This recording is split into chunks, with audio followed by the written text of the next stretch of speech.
I-24. And Box 100 was out of service for the day, and Metro Nashville and I were working together in mutual aid. They called for Box 55 and responded, and they were there for hours on end. So I'm going to say that we might call for them 12 times, and then we would use them in training evolutions if we needed them.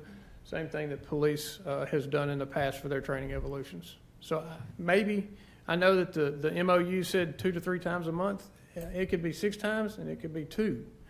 Right, and again, I just want to be Yeah. clear, I'm not trying to. Yes, sir. The people, the taxpayers watching at home want to be clear about their $18,000 that. I don't consider this a situation as we're paying per call. It's not as if we were paying for a service from a vendor that says, we're going to come to your facility and change your air filters once a month in your 19 buildings within the city. We're paying for a service that is as needed and as long as we need when we need them. Mr. Rich? Chief, in 2023 under structure fires, no, this is any structure fire. Yes, sir. Was a total of 50 in 2023. 50? In 2022, it was 26. Okay. And again, I would say what we would need might be 12 to 14 times out of that time period. Okay, and Chief? I don't have any historical data prior to my arrival on September 6th, but You ain't been. since My bad, Chief. My bad, Chief. I shouldn't have put you on the spot. That's all right. So- Since my arrival, we had 0. There again, I'm just trying to, Well, hold on, Chief. We have had one. They were out, I believe, with the Drake shooting. Oh, that's correct, correct. yes. I think everybody was out with them, so that was great. But like I said, I'm not trying to, you know. And Mr. Noah, we want to be perfectly transparent as well. So, I'm not going to rehash 10 years ago. It is what it is. It's gone. It's over with. But I am going to say that, and I think the people that were here, I think Alderman Haas was on that team. Box 100 was phenomenal. Phenomenal for LaVergne, phenomenal for the community, but they're not around. They're over in doing Rutherford County now. They're still in existence. They're just not here. So to take this a step farther, they were so instrumental in our community as far as not just helping police and fire, but helping citizens, helping Parks and Rec. And I know Mr. McGowan back there, I'll tell you that, and any of the police people, parking, 5K runs, the fall festival, things like that. Is any of that something that you guys are going to be able to help out with, or is it strictly going to be on a call-up basis? No, so when you have certain events, I'll use 4th of July, New Year's Eve, things like that, we are used to scheduled responses where we will be deployed based on police and fire chief's direction. We don't do parking, we don't do those kinds of things that Box 100 may have done, but we will be here to rehab, support, and feed police and fire, emergency management, those kinds of folks for those kinds of events. We have no issue whatsoever supporting, I'm going to call it a reasonable number of community local events. And it's terrible when you can't even write yourself a note. It really is. Y'all can laugh, but I can't remember exactly how I worded it. But what about if one of our firefighters or policemen, for some obscure reason, were to get injured around one of your trucks or something? Who would that fall on? Well, we certainly carry appropriate liability insurance, just as the city does, and all of that. I can't say what would come out in a court of law or an investigation. If you're saying, was it caused by us or just near our vehicle? Just one of them got up, stepped up on your vehicle and got a Okay. cup of water and fell down, who'd be The- responsible, the- Evan? The insurance companies would have to, talk that through and decide. But we carry very adequate liability insurance. We have policies and procedures not only for those first responders on scene, but for our own folks. Just a minute, introduce. Our vice president's here, our logistics officer is here, excuse me. Our treasurer is here, and our safety officer is here. So we also have a secretary who's involved as well. So we take the whole thing very seriously. We are all about training and safety and those kinds of things. I don't have any more questions, but I will say to this board that Thursday, when the time comes, I will be voting for them because I think it's instrumental. I think our police and fire need it. But I wanted to make sure that the folks at home understand why we're spending their money. Yes, But sir. I think it's a very big part of the rehab.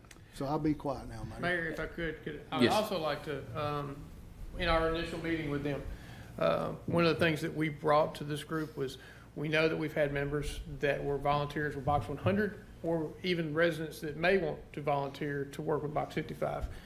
They're willing to do a recruitment effort for the city. I don't want to speak, Absolutely. and No, that's right. that was one of the things that we stipulated. We know that we had people with that group that was very instrumental, that is very plugged in within the city government, providing citizens, us, and PD, incredible services over the past 8 to 10 years when Box was serviceable. And I don't want to put words in his mouth, but he had agreed that he would be willing to do a recruitment.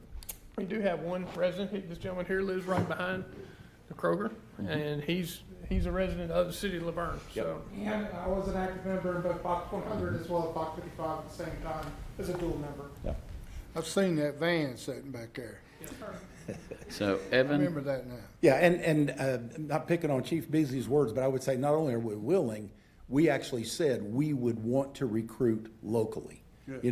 We want local people, not for a lot of reasons. It ought to have the local town and the local town commitment, but also the urgency of the response and the timeliness.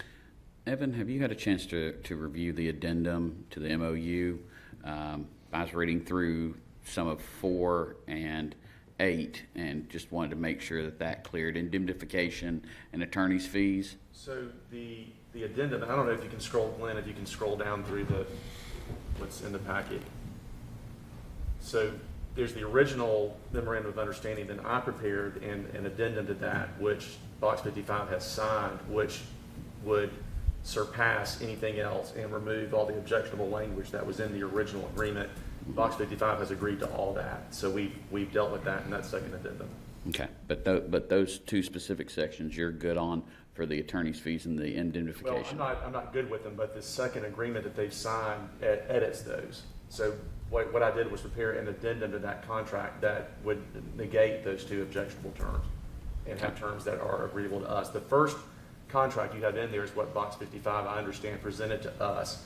I had some issues with what was in there, so instead of marking theirs up, I just prepared an addendum to address what we would want to have in there, and Okay. they've signed off. Which on we that. signed. Okay, and those 2 sections are in your addendum, so, Yes, sir, correct. okay. Anyone else have questions? Yeah, the police and the fire department, they have their own rehab people, right, Chief? Go. No, sir. Well, I do not have anybody specified as rehab. Right now, I have a battalion chief's car that has a Yeti-style cooler in the back of it with a case and a half of water and ice and some Gatorade. And- Okay. And I was that's all thinking I have. we're gonna use them for auxiliary, but they're gonna be the main, rehab people for the Yes, police sir. and fire. And there's no way to guarantee how long it's gonna take them. I mean, we just had a whole meeting with a gentleman about how long the traffic takes on I-24. So, My second question is, why aren't we using Box 100? Box 100 dissolved in the city of LaVergne last year. Well, they're working for the county. They dissolved. We received an email from the president of that organization. I believe it was last October or September, late summer, early fall before the police incident, that they had dissolved. That was our first notification. They dissolved and no longer providing those services. Okay, I was thinking the Box 100 was working for the county. I cannot say they are or they're not. Okay. Yeah, Box 100 is working with the county. They, regardless of what happened, they're Yes, not sir. here. Mr. Short, one more question. Yes, sir. If this passes on Thursday night, when will you all start? Well, as Chief had said, we've come 2 times at his request on just a mutual aid basis, so that we weren't looking for compensation. That's not what that was about. So our services are available right this minute. If they have a need, or Chief Mays has a need, we can respond today. One more question. If Box 100 is working for the county, how come we're not using Box 100? I'm not saying not use Box 55 too, but if they're working for the county and I pay county taxes, how come Box 100 ain't coming and helping LaVergne? Because they're getting my county money. That previously had a 20, as much as a 20, and possibly even more that we were paying them previously for a contract with the city. It was $20,000 the last year. Is that accurate? And I believe it was as much as $25,000 at one point. Is that accurate?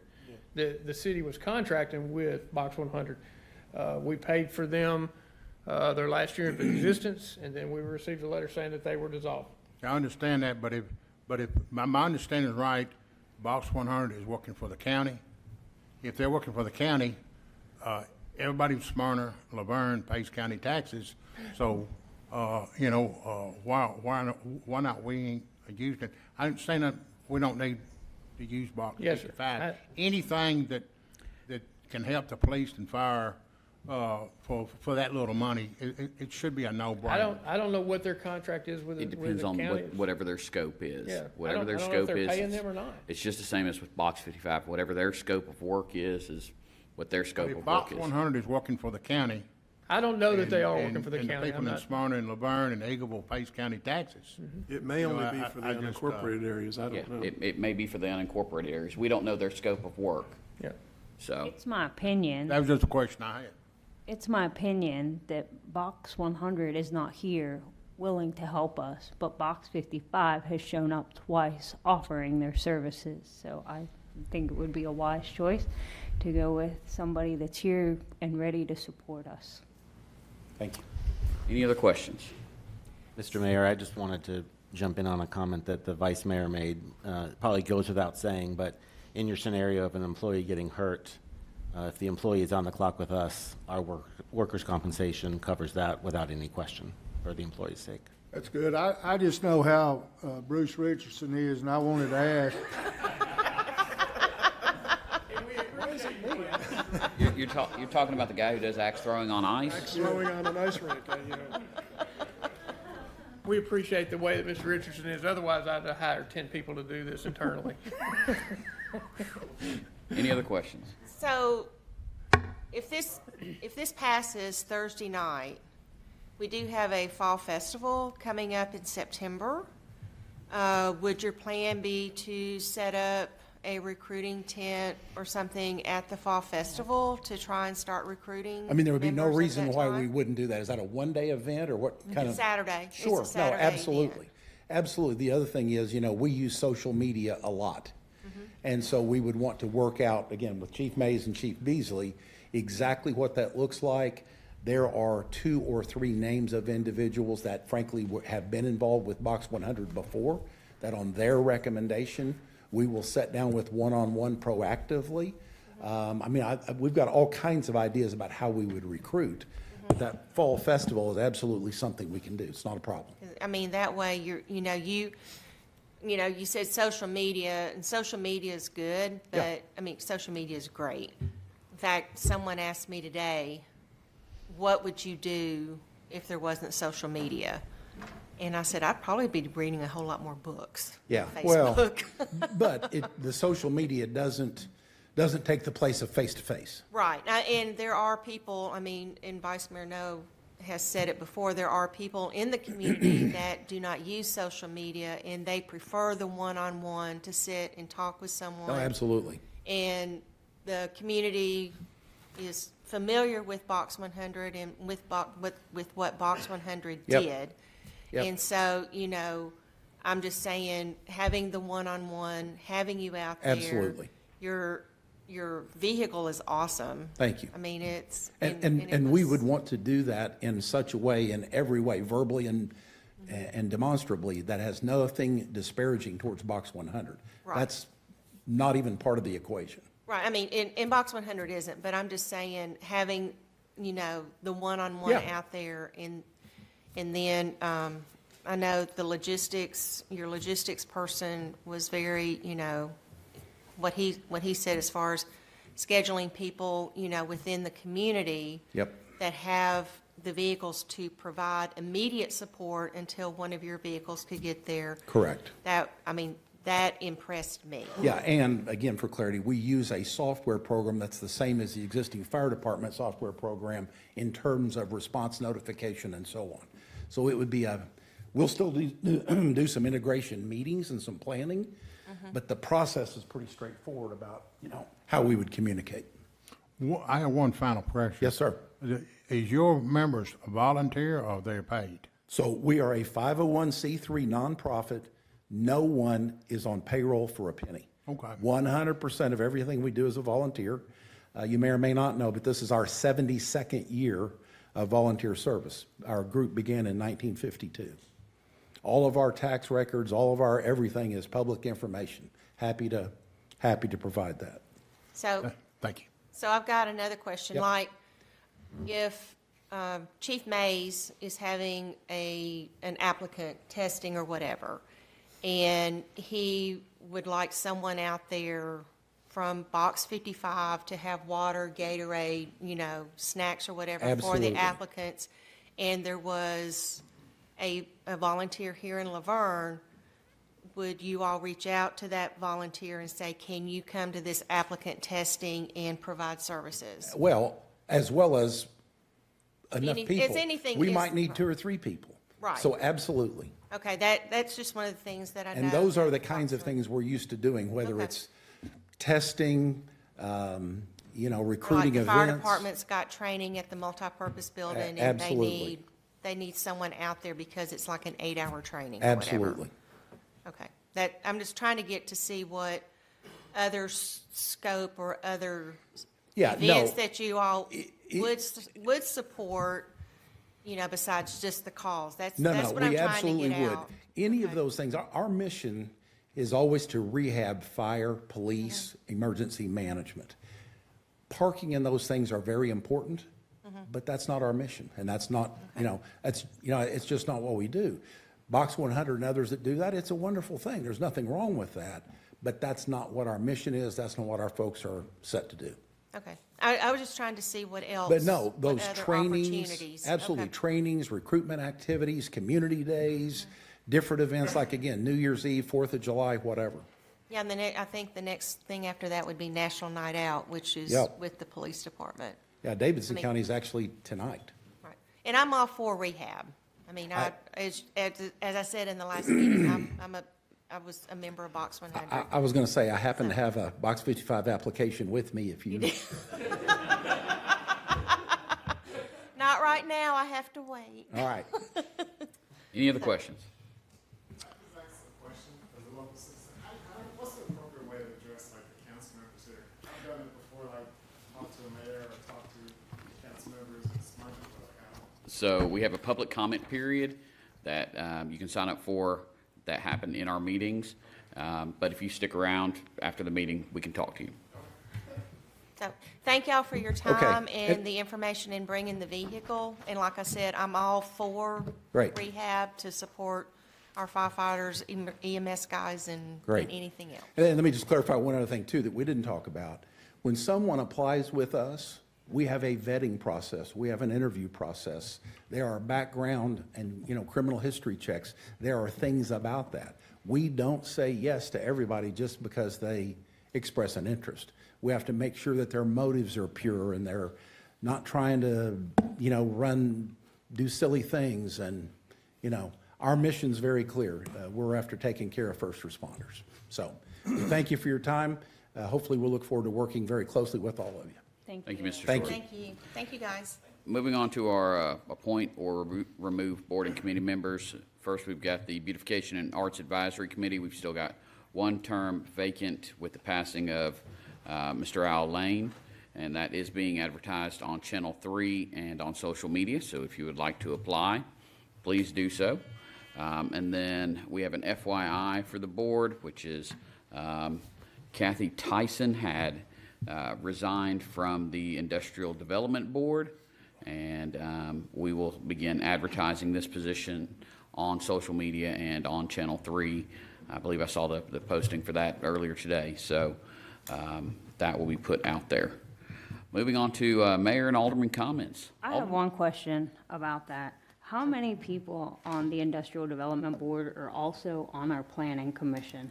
You've got 4.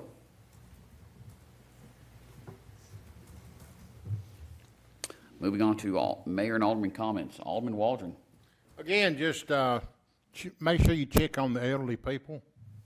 Make sure your pets had ample shade and water. And it's that time again, the kids going back to school, so be careful with the kids standing on the side of the road waiting for the bus. Sometimes they're hard to see early in the morning.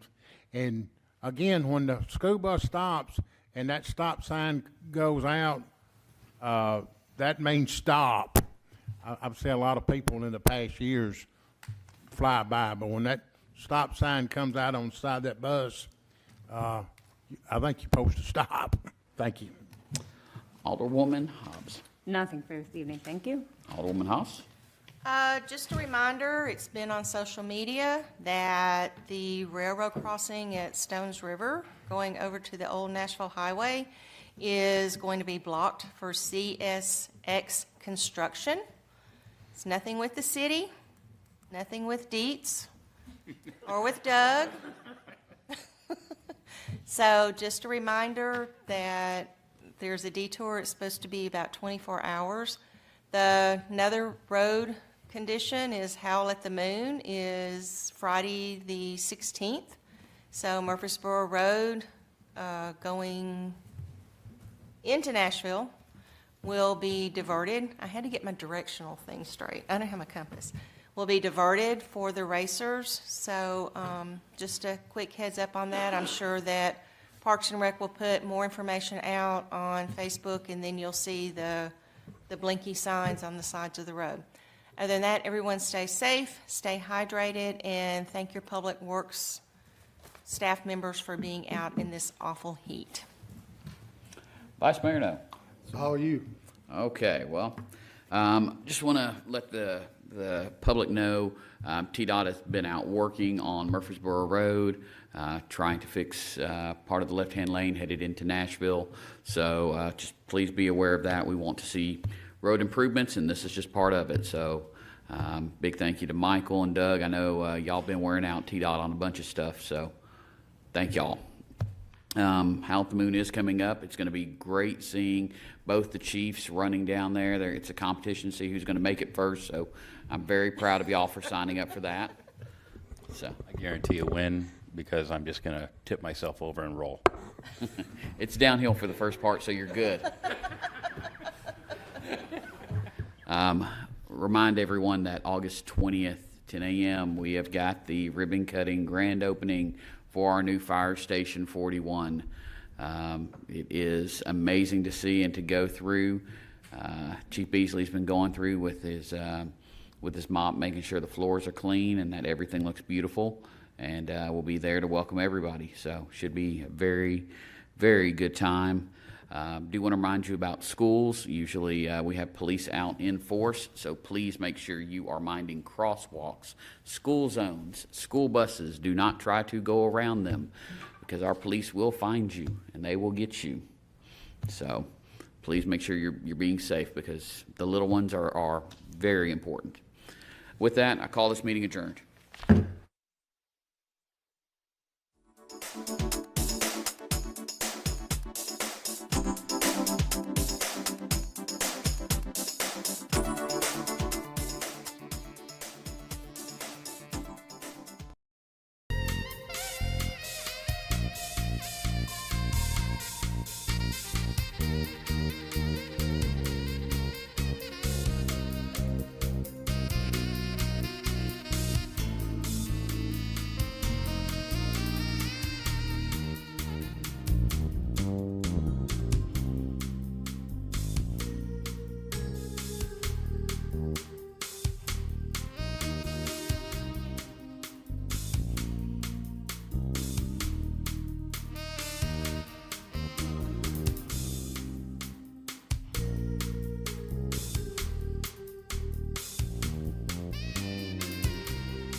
I'd like to call the meeting to order and welcome everyone to the LaVergne Planning Commission July 30th, 2024 meeting at 6 p.m. We do have a quorum. First item is to approve the meeting minutes from the June 25th, 2024 regular meeting and July 16th, 2024 workshop. Do we have a motion? So moved. We have a motion to approve. We have a second? Second. We have a second. All in favor say aye. Aye. All opposed? Item number 2 is public comment. I do not believe we have any this evening, so we'll move on to item number 3. Recommendation to the Board of Mayor and Aldermen for subdivision acceptance, Carruthers Crossing Phase 2 property located off Carruthers Road, requested by SEC Inc., PDR Plan Density Residential Zoning District. Mr. Logan. I think staff recommends to maybe move this to the end of the agenda, Yes, sir. We'll or not do it at all, depending on how y'all decide at the end. Yes, sir. We'll Thank move on to item number 4. Site plan, Smyrna Ready Mix, new 2-story building totaling approximately 980 square feet on approximately 8.87 acres, requested by Wine Engineers. Property located at 371 Waldron Road, tax map 17G, Group A, Parcel 2. I-2 Heavy Industrial Zoning District, property owned by SRM LLC. Mr. Logan. So this is the request from Smyrna Ready Mix for site plan approval. And you can see on the screen there, the property. There's quite a bit of gravel there today. They're going to be cleaning a lot of that up with this site plan and adding some concrete in areas. Zooming out, you can see there the location of the property is right here in the center of the screen. And the zoning map, again, where I'm pointing, zoning is I-2, heavy industrial, which is suitable for this use. These are the site photos, and you currently see there where the concrete ends and the gravel beyond.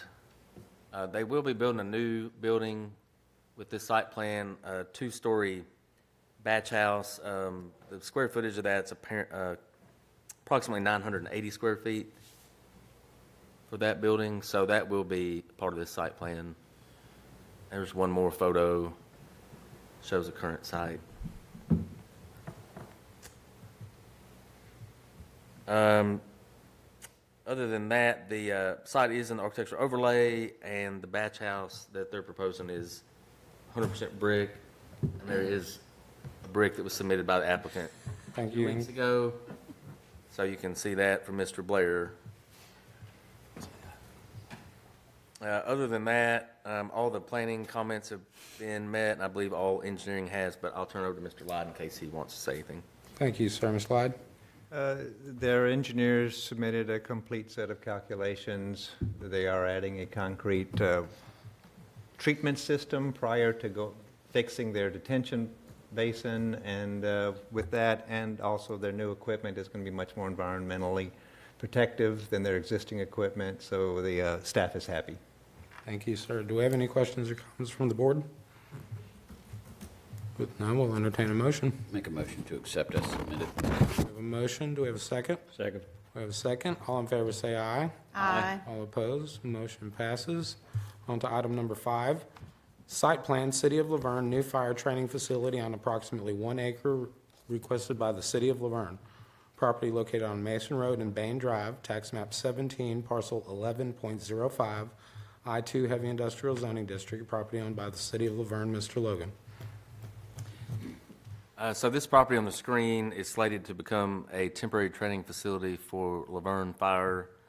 It is located at the corner of Mason and Bain Drive.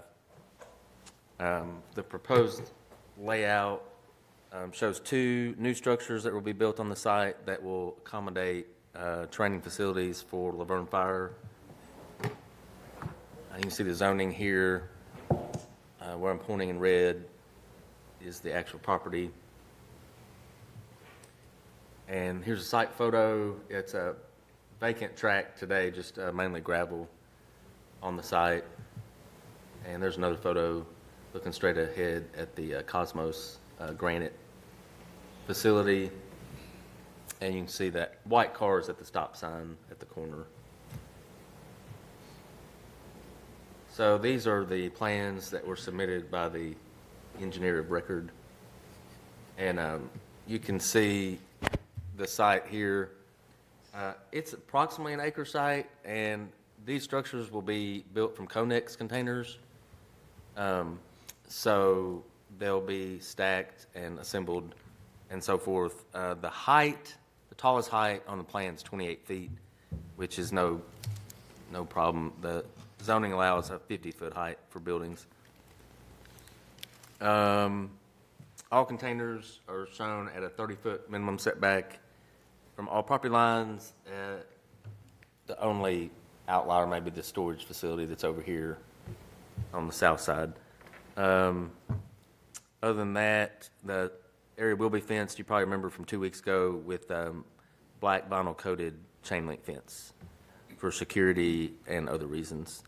There's no planning comments left. I don't believe there's any engineering. I'll turn it over to Mr. Lyde. Thanks. Okay, obviously, I'm the designer of record, so no comments per se, but we did get the comment last time from the Planning Commission. We had a 28-foot entrance, requested 30, we widened it to 32. Perfect, thank you. Do we have any questions or comments from the board? Yes, I've got one. Sir? So, do we have anybody from the fire department here? Oh, is there a representative here? If you'd be so kind, please come to the podium, state your name and address for the record. Didn't know if it was general or... Matt Fry, 283 Old Nashville Highway. So how are y'all going to connect the Connex boxes? See, there's a couple different options, but There's a thing called twist locks. So they'll be twist locked together. And then there's also they'll be strapped onto a footer in various places around the connexes. okay. I saw the different options, welding, clamps, locks. So I was like, we'll see. Okay, thank you. Any other questions or comments? We will entertain a motion. Motion to accept as submitted. We have a motion to accept. Do we have a second? Second. We have a second. All in favor say aye. Aye. All opposed? Motion passes. Thank you, gentlemen. Mr. Logan, going back to item number 3. We can. Yeah, I'll just go ahead and turn this one over to Mr. Lyde. Thanks. Thank you, sir. They did not come particularly close to getting through all the punch list items. I sent them an email yesterday saying they should probably request deferral. We didn't get that request, but they didn't show up. So Very good. assuming they're requesting deferral. Well, with us being on board and in meetings, so motion for defer. I'm going to make a motion to deny. We have a motion to deny. Do we have a second? Second. We have a second. All in favor say aye. Aye. Motion passes. And our final item will be bonds and letters of credit. Ms. Williams. Hi, Board. You should have your bond list in front of you. I have reached out to the 3 that will be expiring next month and in September, and everything else should be fine. Thanks. Perfect. Thank you. And thank you, everyone, for your time. Meeting adjourned.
Good evening and welcome to the LaVergne Parks and Recreation Advisory Committee meeting. Today is June the 17th, 2024. We do have a quorum and I call this meeting to order. First things first, we need to approve the minutes from the last meeting. If I could get a motion and a second. Motion to approve? Second. Motion to approve from Ms. Davidson and a second from Mr. Chuck. All in favor, say aye. Aye. Opposed? Motion passes.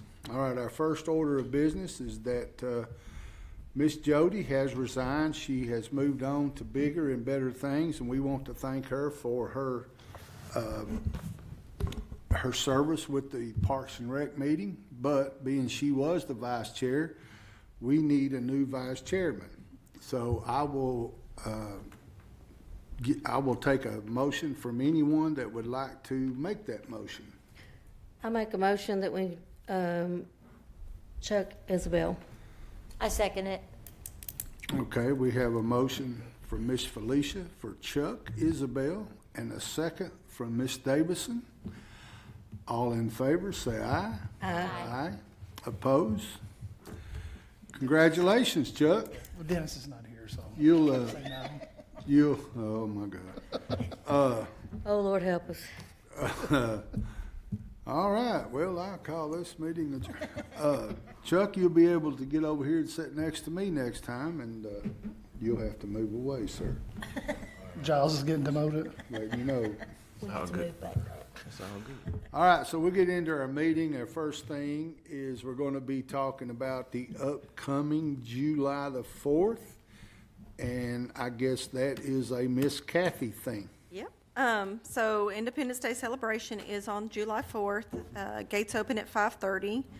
Zone status will be on the football field starting at 6 p.m.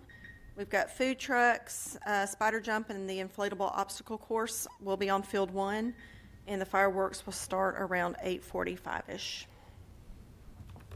So, Is everything pretty much the same as it was last month, Kathy, or has there been anything added it's to it? pretty much the same. 4th of July is standing room only, so it's pretty much the same schedule of events. So.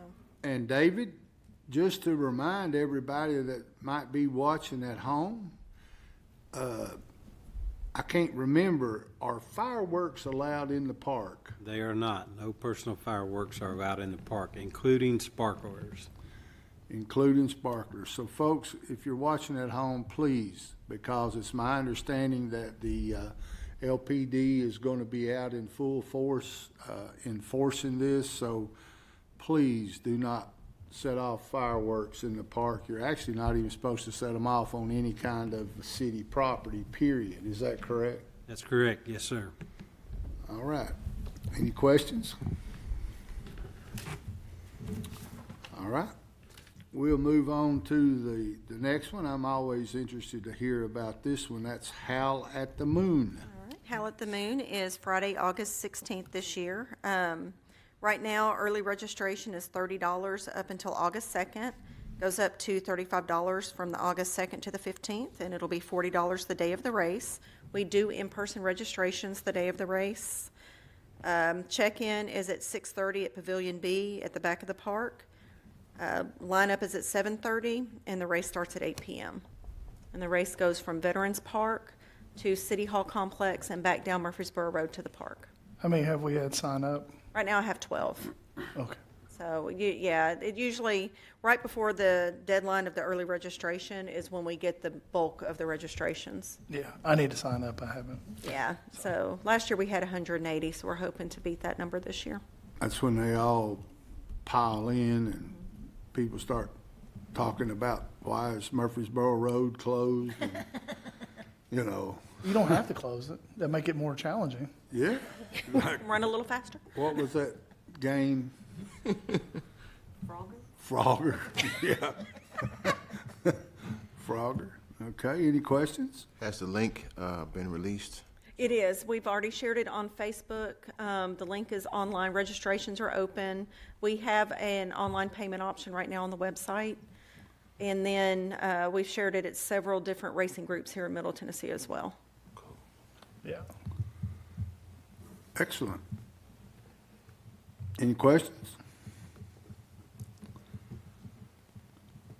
All right, the next one will be the carnival that I know Miss Kathy has got all kinds of information. Well, Carnival is August 29th, 30th, and 31st this year. It's back in the front parking lot at Veterans Park. Times would be 6 to 10 on Thursday and Friday, and noon to 10 on Saturday. They have not given me a specific on the price of the armbands yet, but they are good for the 4-hour sessions, which would be 1 to 5 and 6 to 10. I just don't know exactly how much they're going to be yet.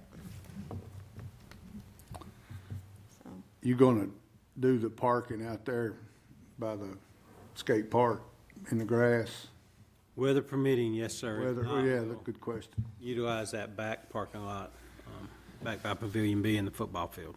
If it happens to rain a lot, will you try to push people in back behind the football fields and Yes, all sir. that? Yeah, we will. That's the only thing about holding an outside event. If we get any rain, we use that field up there for parking.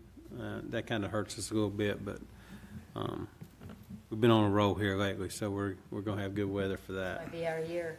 100%. So we need good weather for that, because if it rains, they may shut it down.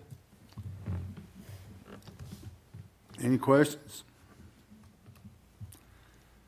And here it is. I knew she would get it on here sooner or later. Fall Festival. Yep, Fall Festival this year. The kickoff to the Fall Festival is Friday, September 13th. This year, we are going to do a cruise in, so we're going to have a car show with a band. The Road West Band will be performing Friday night at the car show. We're going to have the band, we're going to have the stage in the front parking lot this year. So we'll do door prizes, placement trophies, Friday night, and then September 14th, that Saturday will be the festival. Starts off with the parade at 10. We've got Hobo Road and Phoenix Rising scheduled to perform at the festival on Saturday. We've got the petting zoos coming back, animal show, family activities. We've got a few things already scheduled for that event. So we've got vendors already registered as well.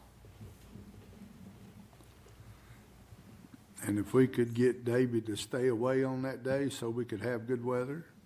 Oh, no, that's going to happen. We're in there.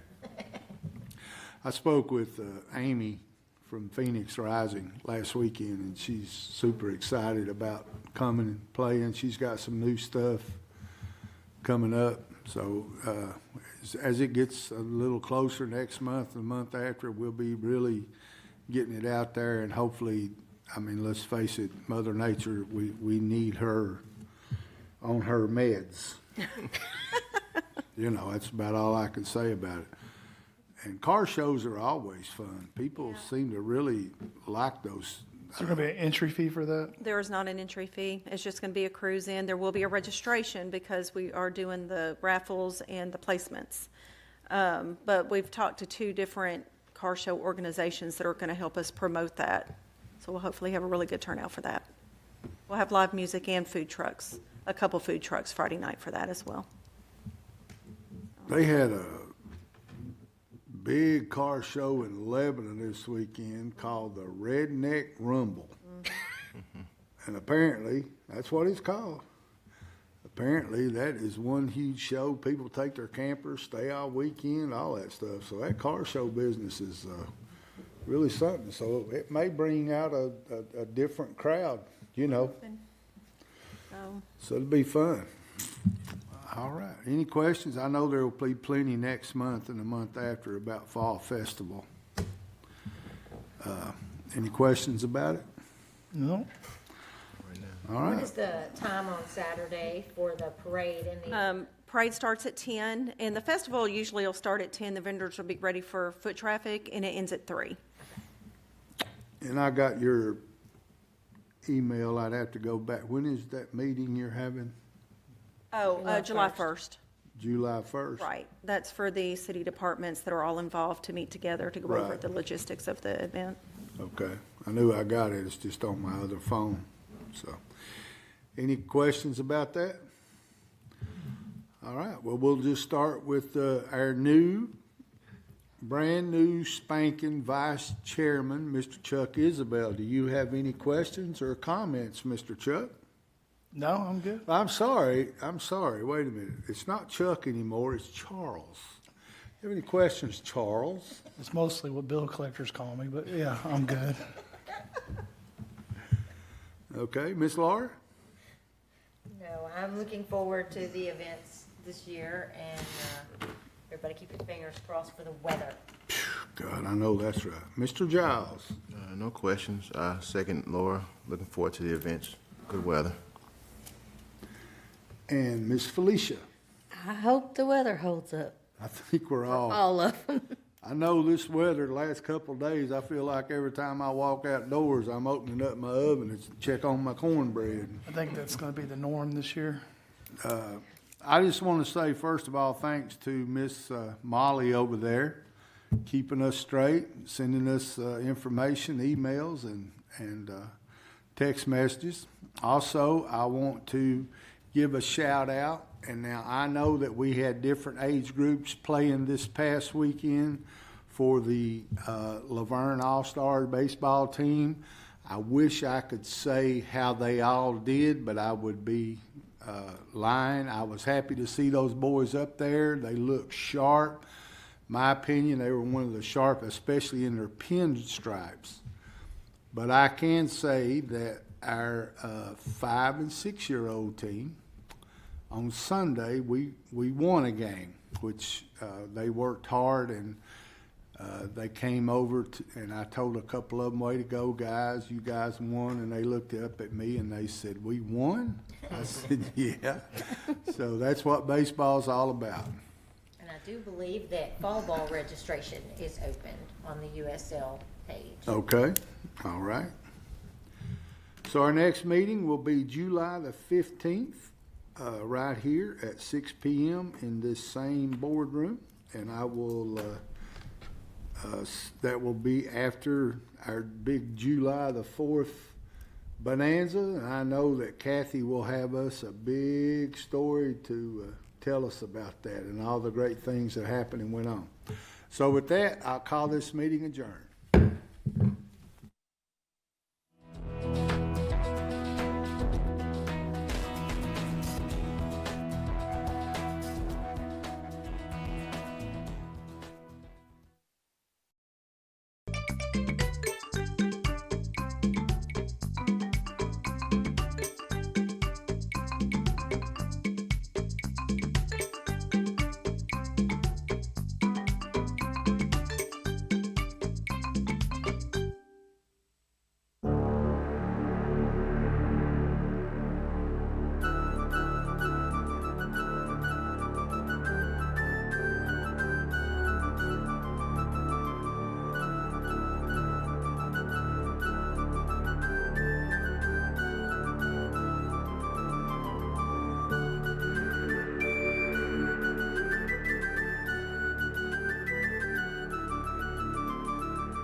Won't you take me back to Tennessee?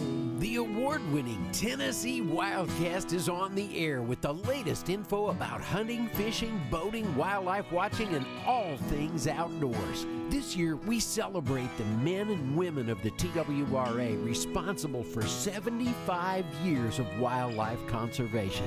Now make welcome your host, Jason Harmon. Hello, everybody, and welcome to this edition of Tennessee Wildcast. We're glad you're tuning in. Thanks for watching. Thanks for listening. We got a great show lined up for you today. It's all about deer season. It's just around the corner. We're going to kick off the fall right here. And I got Miss Amy Spencer helping me co-host. She's normally not in the Nashville office, but she's visiting today. And I thought, what better time to have her come in and help? Yeah, way to line up all those meetings in one day. Yeah, it's been a full day today, but happy to be here talking about the upcoming deer season. Like I said, it's right around the corner. Everybody's excited. It's getting cooler out there. Football is starting. I knew he'd get a football comment. Yeah. I knew it. And I got my little Tennessee pig here. You know, we got to keep that rolling. Go Big Orange. And but yeah, I'm excited about this time of year. It's my favorite time of year to be outside and just enjoy what all is out there. So before we get started, though, and introduce the folks here, I want to highlight a radio station. We appreciate our radio partners, WTBG out of Brownsville. It's 95.3. They run our extras at 12:30 on Monday through Friday, and then they run the full show on the weekends. We really appreciate our radio partners and couldn't do it without you guys sharing it out there and getting it across the state. We're on radio from Memphis to Bristol. And I always say it's still cool when I hear it on the local radio. I'm like, hey, there we are. Yeah, and I just got, a conversation at church last weekend. I hear you on Saturday mornings when I'm in the kitchen. So it's like, you don't know where all you're reaching, but we're reaching those households and folks driving around in their cars and Memphis to Mountain City. It's great. So anyway, so let's kick it off. I want to introduce our guest, Mr. Mark McBride. He's been with us before. He's Assistant Chief of Wildlife, and appreciate you being here and jumping in again. We talked about some of the same topics we're going to talk about today. We talked about last time you were here, I believe. Yep. But appreciate you being here. And then Sonia Mongold is here as well, and she's never been on a show. Yeah, first time. So we need to get a little bit of background about you. When you said that earlier, because she's been on. No, so share with the folks at home watching and listening, how long you been with the agency? Where'd you come from? Just a little bit about what you do for us. Yeah, so I've actually been with the agency for about 3 years, and I've been in this position for 2.5 years. I'm the Wildlife Health Program Coordinator here. And I guess before that, I kind of got my start in non-game. So I was doing a lot of turtle research out in Louisiana, and I worked with fisheries for a while. And then kind of switched over to game a little bit more with U.S. Fish and Wildlife before moving to Tennessee. So Here we are. Yeah, that's cool. So you've worked with a couple of different agencies, and that's neat. That's very cool. Where did you go to school? I went to school at University of Louisiana Monroe. That was for my master's, and I did my undergrad in Iowa at Iowa State University.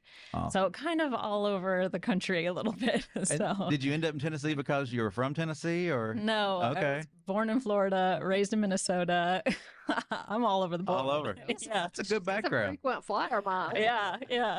Yeah, well, that's a good background for having all that diversity, in your toolbox, to come work for us. And I'm sure Mark appreciates all the work you do up there, and a big help for all the stuff that's going on. I mean, it's good stuff. Oh yeah. Wildlife health is really growing. I mean, across the country, almost every agency's adding these positions, and not only CWD, but there's a whole host of diseases that we're just learning about. So it's really exciting to come in and see Sonia kind of grow this program and work with all these other states to kind of connect all these data streams and figure out like, hey, what do we got to be paying attention for? Mm-hmm. How can we keep all of our animals nice and healthy? So. Yeah, it's cool to have my whole team is so diverse. All the game species, wildlife health. We have a data scientist, a human dimensions person. So we get to do a lot of cool stuff, and seeing how it all fits together is the real cool part. Definitely. I love to chat with you guys and hear the stories and the different things that are going on. It's good stuff. So, well, let's jump in. Recent changes is what kind of brought this Yes. Just show up. If you haven't seen the hunting guide, Yeah. it is out. And I think that's when some of the questions really started because people actually had it in front of them, were looking at it online, and then they were like, whoa, wait a minute, I don't understand what's happened here. So, Yes. and that's what we're going to discuss. Some That's- of those big changes. That's it. Yeah. So, like she said, it's on our website, tnwildlife.org. The PDF is there. It's also embedded into the pages. There's a summary there. So we try to make it as easy as possible. The button's on the homepage. I don't know how much easier it can get than that. tnwildlife.org, click the button, and it breaks it down into big game, small game. It's got We the even summary. mailed some to your house. Yes. If you were a sportsman license holder, you should have received it in the mail. And then it is slowly appearing in the local stores, but your Mhm. outdoor stores, but they should be coming soon if it's not in your store. Definitely. So, Mark, I want to turn it over to you real fast and just kind of, we've talked about this multiple times and multiple commission meetings, at least one wildcast of some of the changes that came down the pike this year that have changed how we manage a little bit in those different units and things across the state, and all that's reflected in the guide. But just kind of give people a quick overview of that, and then we'll dive into some of those big questions. Yeah, so I'll try and there's a whole lot of information here. As you said, we've talked about this almost for a year now. We introduced it at the October commission meeting, talked about it again in January, and then March and April would probably be the best commission meetings for folks to watch to kind of see the whole package, why we're doing what we're doing. But at the end of the day, a lot of the changes felt from hunters right now are clearly the units and then some slightly different hunting regulations. And so the units are kind of the fundamental piece of this whole new process that we're starting. It's called adaptive harvest management. That's kind of the technical term for it. But in a nutshell, it's kind of a very data-driven process. And so in order to do that, we needed to have stable units. And we had to have units where we did this for turkeys as well. Mm-hmm. So we wanted to have units where the deer and turkey populations were kind of based on the same fundamental environmental conditions, Right. so that we could monitor changes through time with most things held constant. So what we did to group counties for deer was just go through, we highlighted 9 different biological and environmental characteristics in those counties, and then pick the counties where those were most similar. So the first one that I'll highlight is harvest density. So we wanted counties where the harvest density across those counties were somewhat similar. So a lot of people like in East Tennessee are like, I don't understand how these counties are kind of grouped in. Not only do we use harvest density, we looked at, all these what we're calling environmental factors that they're really not going to change much, like percent forest, percent agriculture. We've got percent public land in there. The soil productivity index, believe it or not, that can have a large contribution towards the productivity of deer populations and turkey populations. Definitely. So we wanted kind of biologically relevant units. So as we're implementing hunting seasons and monitoring things, it helps us understand that, hey, most of these changes, most of these population dynamics are somewhat similar across this unit. And so if you contrast that with how we had been doing it, we were really just looking at harvest through time and collecting observational data from staff and from the public throughout the state. And folks might say, hey, I don't think I'm seeing as many deer over here. And it's like, okay, well, maybe this county should be moved over to that county then. And then a few years later, someone else might be like, I'm seeing way more deer at my property. Let's move this county back over to this county. And if you look at, even the 15-year history of those units in East Tennessee particularly, there's been a lot of shifting of those units. And that makes it really hard for us as managers to figure out what's going on when these counties are shifting between different regulations. Yeah. There's different impacts of the harvest because they have different regulations. So that's kind of a high-level background of how we got to these new units. So there's 6 new units, and that's very similar to what was already there. I mean, they're not the same boundaries right now. Some of them are very close boundaries. This is what they were, but then they were A, B, C, et cetera, et cetera. Yep. But still, same number of units, similar boundary lines. Check your guide, check it out, and you'll see what those boundaries are. And when they check the guide, Mm. that's when they're going to ask the very number one overwhelming question in West Tennessee. And that is, That's why I pulled Amy in. well, I knew exactly when the guide had hit online and in the stores because I will literally say in about a week, my phone, I had several texts and phone calls. Yep. Hey girl, what's up? Explain something to me here. And I'm like, okay, well, let me, thought y'all already knew all this. We've talked about it 100 times. But the most overwhelming thing that people were shocked to see is there's no longer Unit CWD in that western part of the state. It is now Unit 1. Mm-hmm. So if you want to touch on that real quick of, why that change and why it's not Unit CWD anymore. Yeah, so that when we were going through that unit process, right, we wanted to create units that were small enough where we could kind of detect change that was going on. They weren't, super big, but we also didn't want 15 different small units. And we also had L and Unit CWD in the same western geographical area, which it got confusing to hunters and staff inside, or people trying to figure out what they could do. Well, exactly. And Unit CWD from 2019 when it was created until 2 years ago, it expanded almost every single year, and the hunting regulations changed over there. Yeah. So that kind of background I provided, that's how we ended up with Unit 1. And then we actually went through a process with the hunting regulations. Again, I'll direct folks to these commission meetings because there's a lot of kind of technical theory. There's a lot of data, and in December, there's the data that drove some of these changes in that presentation. Or January, it was actually January. Sorry, yeah. January. Mm-hmm. Yep. But yeah, so we went to the public back in October. We had a public meeting in each region. We live streamed one of those meetings. We pushed that out on social media, said, watch this, here's what the agency's doing. And we set up an online input tool. And we had over 10,000 comments in that tool. But what we were essentially asking people was, what do you think about all of your hunting seasons? We had kind of some specific questions that we asked them. And one of those was, what do you think about a muzzleloader season? Do you want a traditional muzzleloader season? Do you want primitive weapons in muzzleloader season? What do you think about using rifles in muzzleloader season? And so I think I may be skipping ahead a little here, but this is just kind of how we got to the regulations and there not being a unit CWD and those hunting regulations going back, essentially reverting to what the statewide regulations are. Yeah, I think it makes it so much easier the way it is now because you don't have that difference for a unit CWD regulation and changes. All the changes happen as across the state. All the changes are the same across the state for each unit.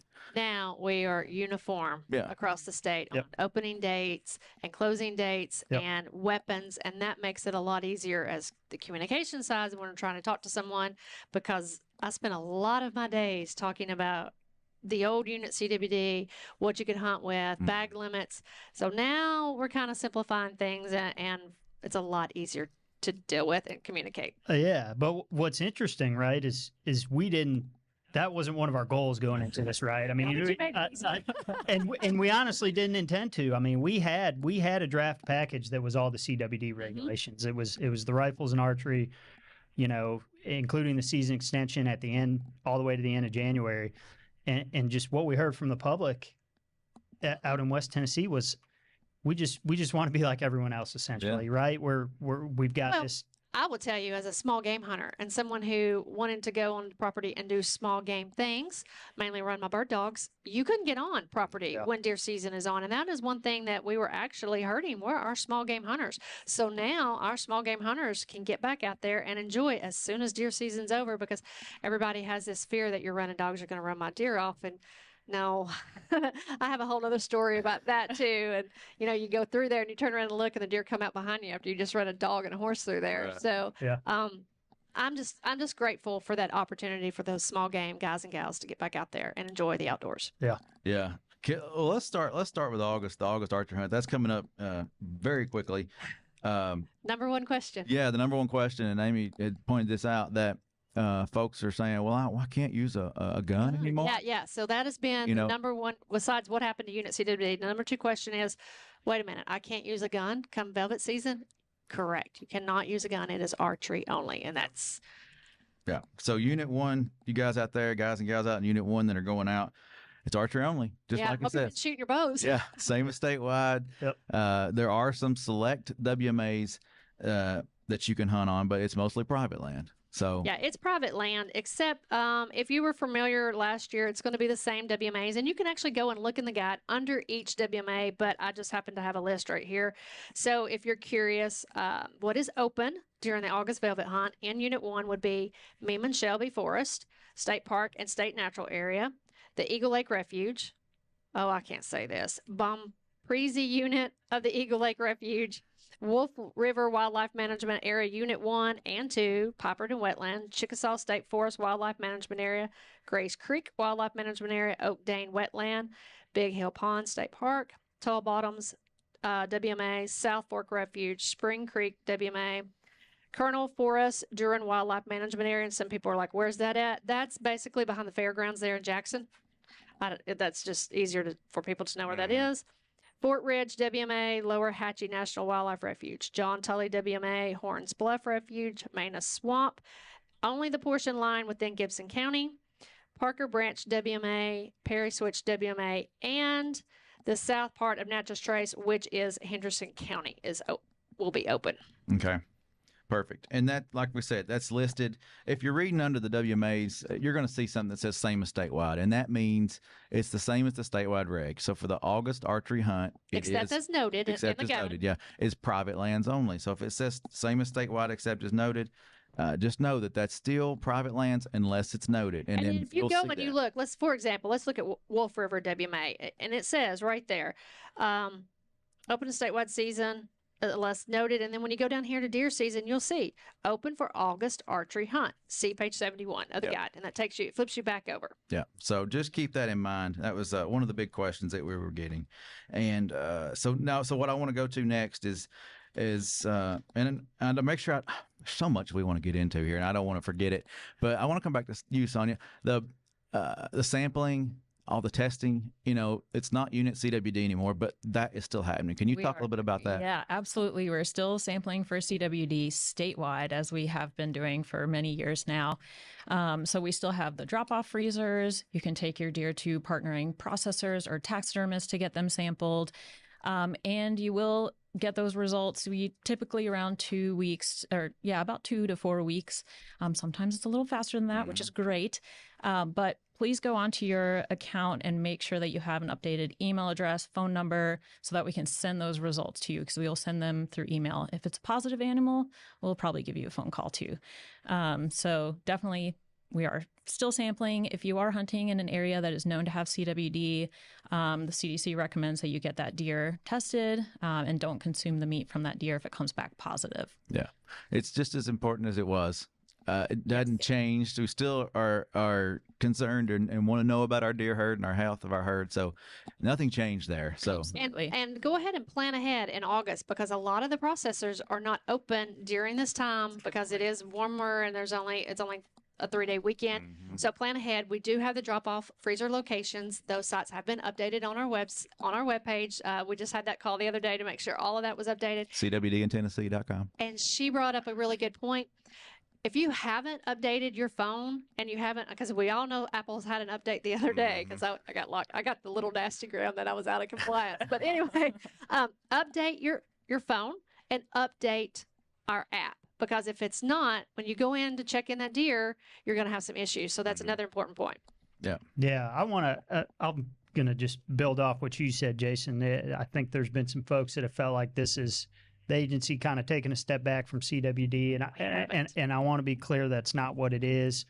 Like I said, we heard from some hunters over there. They're like, keep things the same. We did a lot of public outreach, had public comment on these regulations back in February, and really looked at the big picture. So we know there's a lot of hunters that just, hey, we don't like the optics of having this disease unit. We want things to be the same.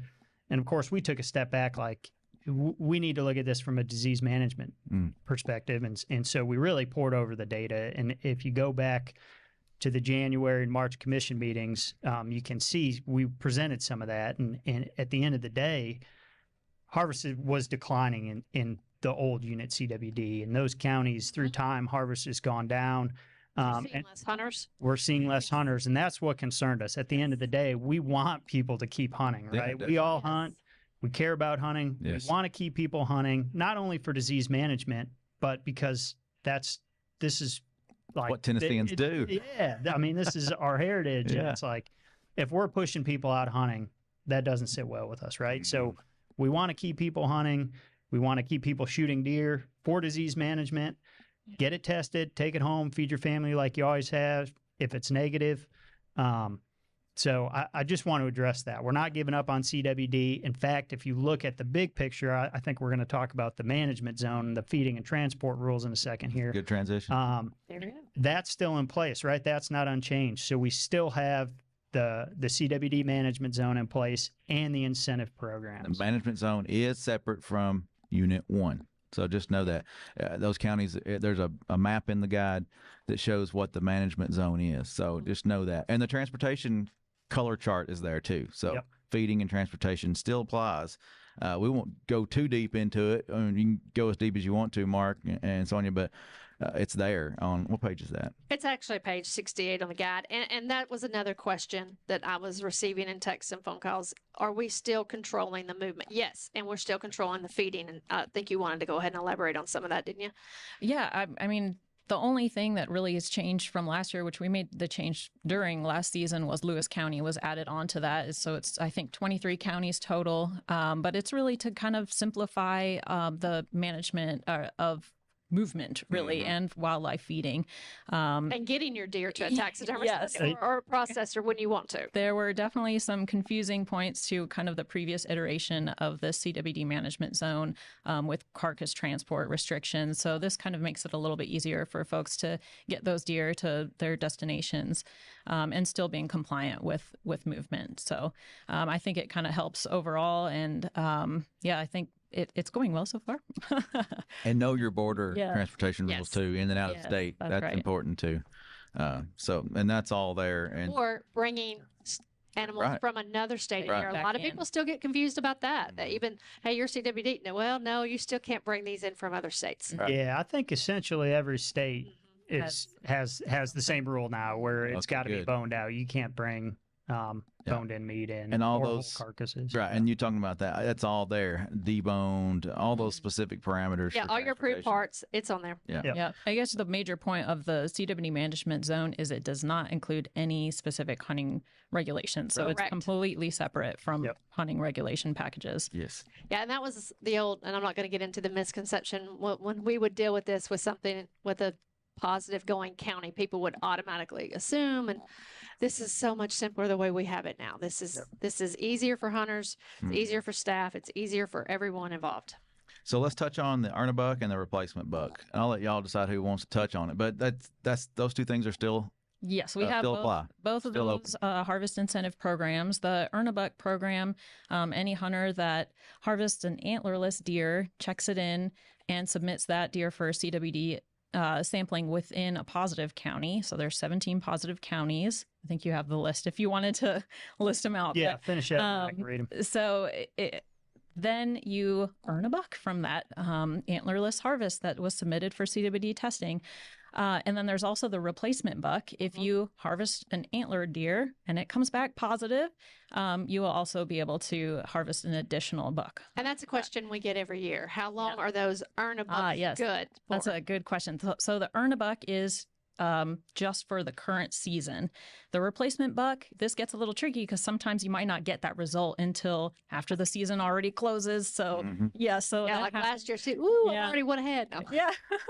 So that carries over to the following season, but it only lasts for that next season. So the next season. current and then the following for replacement. But then we also have the Fight CWD incentive program, where any positive deer result that you get, that a hunter gets, they get the $75 voucher.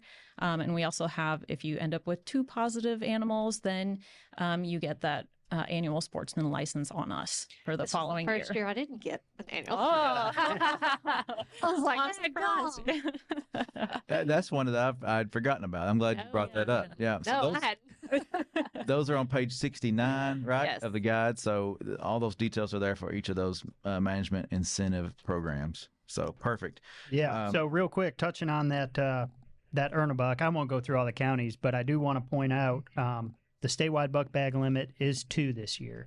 Good. So Oh, previously, Unit CWD did have a $3 bag limit. With no more Unit CWD, it's just 2 across the state. Yeah. Yeah, that's good to bring that up. So during the August hunt, that is antlered only, buck only. It doesn't have to be in velvet, though. 'Cause Correct. It's just antlered. So people call it the velvet hunt. It's just an antlered deer. So make sure, and it counts towards your statewide limit of two antlered deer, 1 per day. So that's statewide throughout the whole season. Other units have, the antlerless limits and things like that. Check the guide, check the summary, and you can see what those are. No extended antlerless season this year. Can I go woohoo? No, I'm just kidding. Just make sure, and Amy mentioned that there's more chance for the small game hunter, but just make sure that, just bring that up again, that season is not extended, and what is in the guide is in the guide, and what's on the website. Yeah, we'll end with youth in January. That will be the ending on that. So. Yep. So just and let me remind, because that's another question. When it's youth only, it's youth only. That doesn't mean you can go hunt. So, that is every year we get that question. Yeah, but they have to be accompanied by An adult. Yes. Yeah. So, and all that's in the guide. I'm excited about this year. I think it's going to be fun. I'm ready to get outdoors and do some hunting. I don't know if I'll be out there on the August hunt though. I don't know. It's so hot. Yeah. So like we said earlier, make sure you've found your processor or If just you ready haven't, to get that deer on go ice. ahead. Yeah, and actually, if you're going to get one mounted, we actually have some videos on our website on how to prepare that deer to get it to your taxidermist, because you're going to have to get busy pretty quick. And then just go ahead and check your freezer locations if you want to get it tested, so you know where you can take that deer to get it done. Yeah.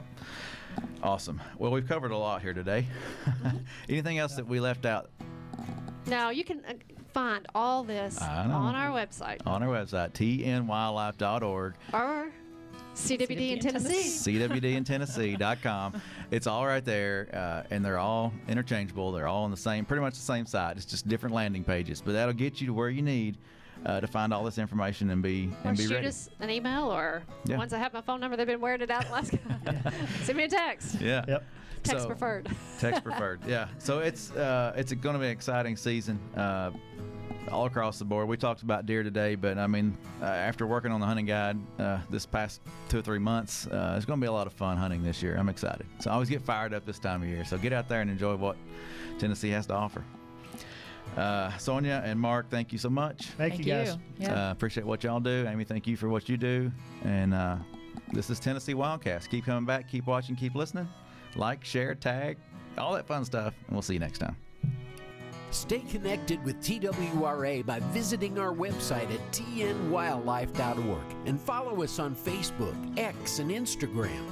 Join us as we celebrate 75 years of conservation in our great state. You can invest in Tennessee's wildlife future by purchasing a license at GoOutdoorsTennessee.com. That's GoOutdoorsTennessee.com.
Good evening and welcome to the Board of Mayor and Alderman meeting. It is August 8th, 2024, and it is 7 p.m. Call this meeting to order. We do have a quorum. Tonight the prayer will be with Alderman Waldron, the Pledge of Allegiance with Vice Mayor No. If everyone will please rise for the prayer and the pledge. Dear Heavenly Father, we are here with bowed heads and humble hearts to give thanks to your Son Jesus. We ask for your wisdom and guidance as we make decisions for our city, friends and neighbors. Keep in our hearts the people in need here and around the world. We ask, oh great God, to watch over our military, first responders, and the people that is keeping all of us safe. In Jesus' name, amen. Amen. I pledge allegiance to the flag of the United States of America and to the republic for which it stands, one nation, under God, indivisible, with liberty and justice for all.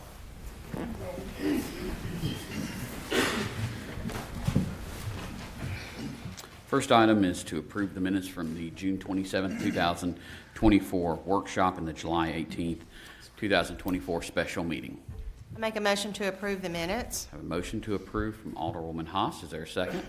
Second. Second from Alderwoman Hobbs. All in favor? Aye. Opposed? No. Motion passes. Moving on to presentations. Service ribbon presentation, Police Department.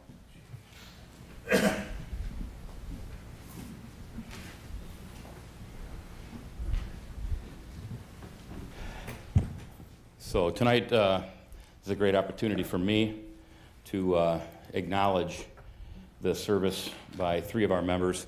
There's a 4th member who is not able to be here tonight, and that is Sergeant Timpson. But these 3 individuals that are here tonight participated in our deployment to the Republican National Convention in Milwaukee, Wisconsin.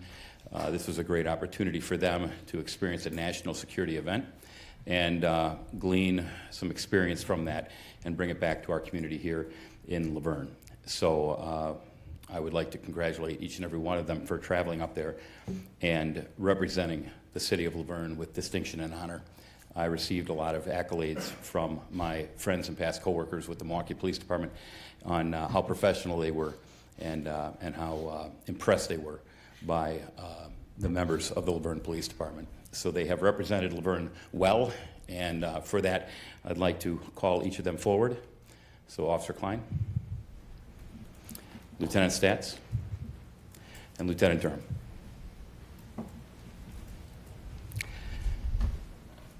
So I wish to present each one of you with 2 items. The first is a service ribbon for your participation in this national security event with the RNC.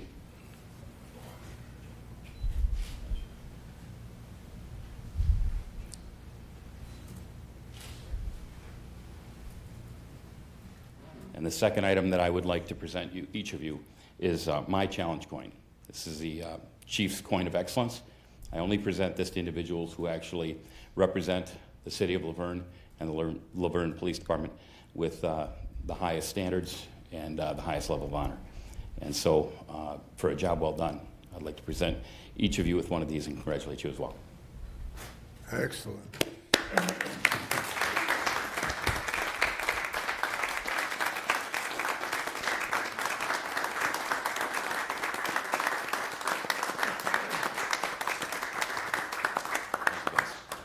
Thank you much.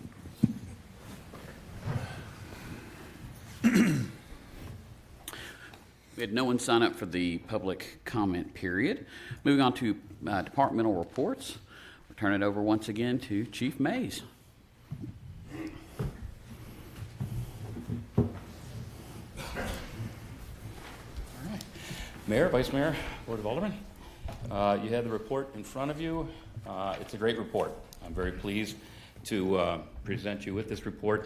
One or a couple of items of note is the burglaries. You'll see that there is a little bit of a spike, but that's from some storage unit burglaries, multiple storage units in one location over the course of a single or just a couple of incidents. But so that's up a little bit, but we have a lot of positive numbers here in terms of other crime categories.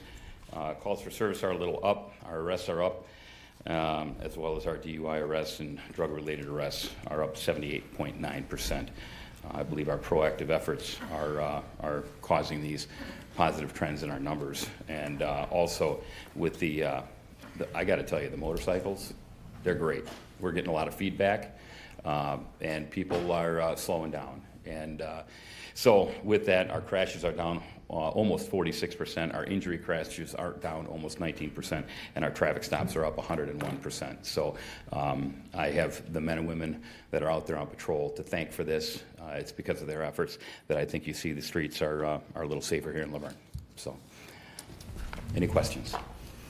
Just one, sir.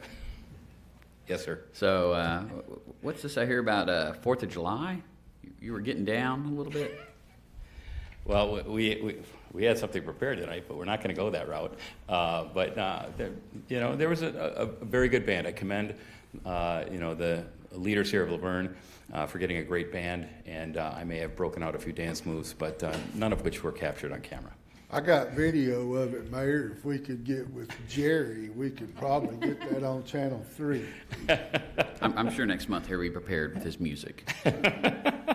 Well, I had something special, but, we're going to forego that, and I'm just going to head back to my seat. Welcome to the South, sir. You're coming around. I think Miss Donna has some competition now. So we're going to move on to the fire department, who's going to have to follow that. Chief Beasley. I would not put on the cowboy hat backwards, so.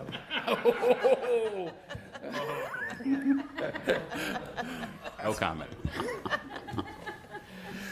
Good evening, Mayor, Vice Mayor, Alderman. I trust that you've had an opportunity to review our monthly reports. I think everything is trending exactly the same way it was last year. It's incredible how statistics work.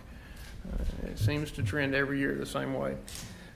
There is a few, right now at the midway point of the year, we are just ahead of where we were last year, but there's nothing to be cautioned of. You see our run responses are about the same, and we're still continuing our annual hydrant flushing. So I feel pretty good about that. The only thing that I'll say that you'll see that might be a little bit different, and it's going to be different for some months to come, is our inspections. Our inspector's out doing work, and he's completed better than half of the city's inspections this year. It's brand new inspectors, his first year, and he's already knocked out better than half of the commercial buildings. And he's going to be moving into the warehousing area, the much larger buildings, so those numbers will probably decrease over the next few months just because it takes a little bit longer to do each one of those. So those guys in community risk reduction are doing a great job. Obviously, our firefighters continue to do good work. Any questions? Chief, do you want to talk a little bit about your new home and August 20th? Yes, sir. We received our certificate of occupancy, thanks to our code's office for helping us out with that and making the way for us to pass all those and continue to work with us. They did a great job making sure that we were meeting all the marks. So we're working out of there now. The fire administration's in, firefighters are moving in. We've got working on punch list just to fine tune everything. We wanted to have an opportunity, kind of like you might at home before you have an open house. Get everything on the shelves where they want to go and towels in the closet. So we're looking forward to an August the 20th grand opening, 10 o'clock to 1 o'clock. We'll have our push-in service or ceremony for the new pumper as well at the same time. Wonderful. Thank you, sir. Any questions? Thank you. Parks and Recreation Department, Mr. David McGowan.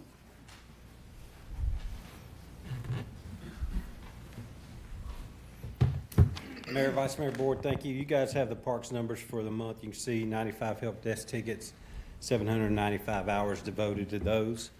Past event, July 4th, Independence Day celebration. If you missed it, come next year because the police chief put on a heck of a show. Upcoming events, August 16th, Howl at the Moon. That's our annual 5K race. August 29th and 31st will be our carnival this year. Upcoming meetings on the 19th, Park and Rec Advisory Committee meeting at 6, and the Greenway follows that at 7.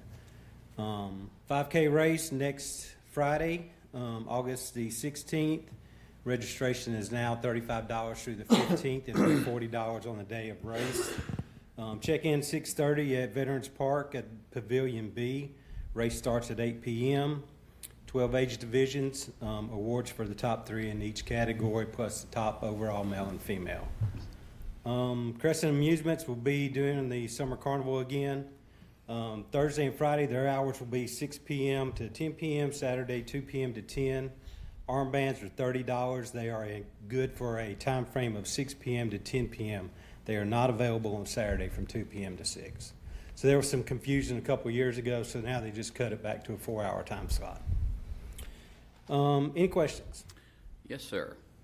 So, for Howl at the Moon, have we reached out to the businesses along Murfreesboro Road and just given them our regular heads up that, hey, the road's going to be shut down, and there's going to be significant congestion? If we have not, we will tomorrow. I can't answer that. Kathy usually takes control of that, but we'll definitely reach out tomorrow to give them the heads up. Yeah, the roads will be shut down probably about 7:30, I believe. So the race will start at Veterans Park, turn on Floyd Mayfield to Murfreesboro Road, turn into City Hall, around the Horseshoe, back out to Murfreesboro Road, back to the park. And you've got the chiefs registered, their registration's all set up? I think the chief, both chiefs, and I believe the head of HR also. Wonderful, wonderful. It's great to see that level of involvement and engagement. So, Joe, did you feel left out? Do you feel left out? No, not at all. Oh, I mean, we'll take Joe too. I mean, we're not going to turn anybody down. I will say Independence Day was phenomenal. I heard nothing but great things. I talked to people from all over, and they come from out of state, so it's always a great time. Yeah, we've had zone status in the past before, and I don't know if it was a combination of the audio was just super above average, but many people said that was the best they've ever heard zone status. And yeah, they did an amazing job. Those guys are always top notch. Thank you. Thank you, David. Moving on to the library department, Ms. Donna.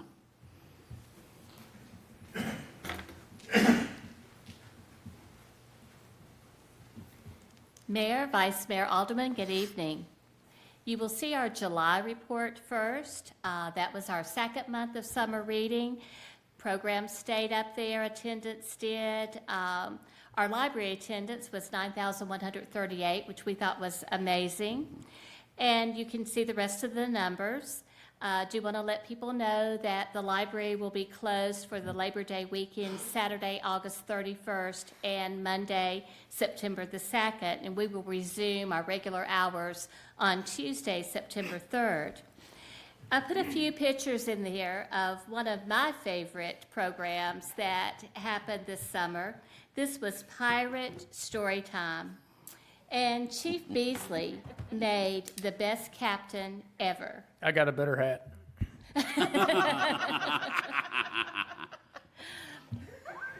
It was a really fun time. It wasn't the highest attendance, but the 35 that were there had a great time. If you can see in the bottom picture, they all received pirate hats, and as they were leaving, they got a treasure map so they could go on the adventure. You also see our wonderful puppets. Kudos to Mara and Jonathan for putting on that great puppet show. It was so much fun. So we had a good time that day, and that was just one of many, many programs, well, 32 programs that month. On the second page, you will see that I combined June and July together just to give you an overall view of all the different numbers. Just want to point out a couple of numbers. Programs and events were 70, and that's for June and July. The attendance in the library, 18,385, and we felt every one of those people there. Circulation, 10,983. We have the cleanest books ever because as each book goes out and then comes back in, we wipe it down with a wipe and clean all of our books, and they look great. And the staff could tell you they cleaned 10,000 plus books this summer. Our Libby is going great, 447 hits on Libby. Patron cards for June and July, new patron cards, 354. That's a record. We have not done that in many, many years. And then if you look at the patrons modified, these are patrons who came in and their card had either expired or they needed to update an address or something of this, or they changed from an ST1, which is 5 to 11-year-olds, to an ST2. And then we had some ST2s who changed from that to adults. So that's considered a modification. And so I was very impressed with the modifying that happened. And down at the bottom, we had our prizes. The teens and tweens had some great prize packets. If you will notice, sketching was the most popular one. There were 477 entries put in that box, and totally enjoyed it. On the adults, we went kind of techie this year with the Amazon Fire, the Echo Show, the iPad in case. And the most popular, of course, was the iPad in case. And I think the person who won that did a little dance when they came in. Chief? Chief? Chief, I wasn't going to say a word. And then we had a box back at Reference where if you got a new library card, you were given the chance to fill it out and put it in the entry box. And so we had 284 people who did that. And they also received a gift card. So it was a great summer overall. You all have seen the programs leading up to it, and just a really good time. We're taking August to get our library back in shape, and then September the 9th, our story times will resume. Do you have any questions? Just want to say, summer reading is absolutely amazing. Love the numbers. Do you want to hit on, with the library board, the bylaws being updated? Yes, yes. The library board has been working very diligent along with Katie, our attorney, and so we finally got our bylaws all updated. Kind of sad to say, the last time we updated the bylaws was in 1988. So they needed a little revision. And with the help of the board and with Katie, we got it done, and so we're very excited about that. And they have been adopted in 2024. Let's not wait so long to update them. Thank you, Ms. Donna. Thank you. Finance Department, Ms. Danielle.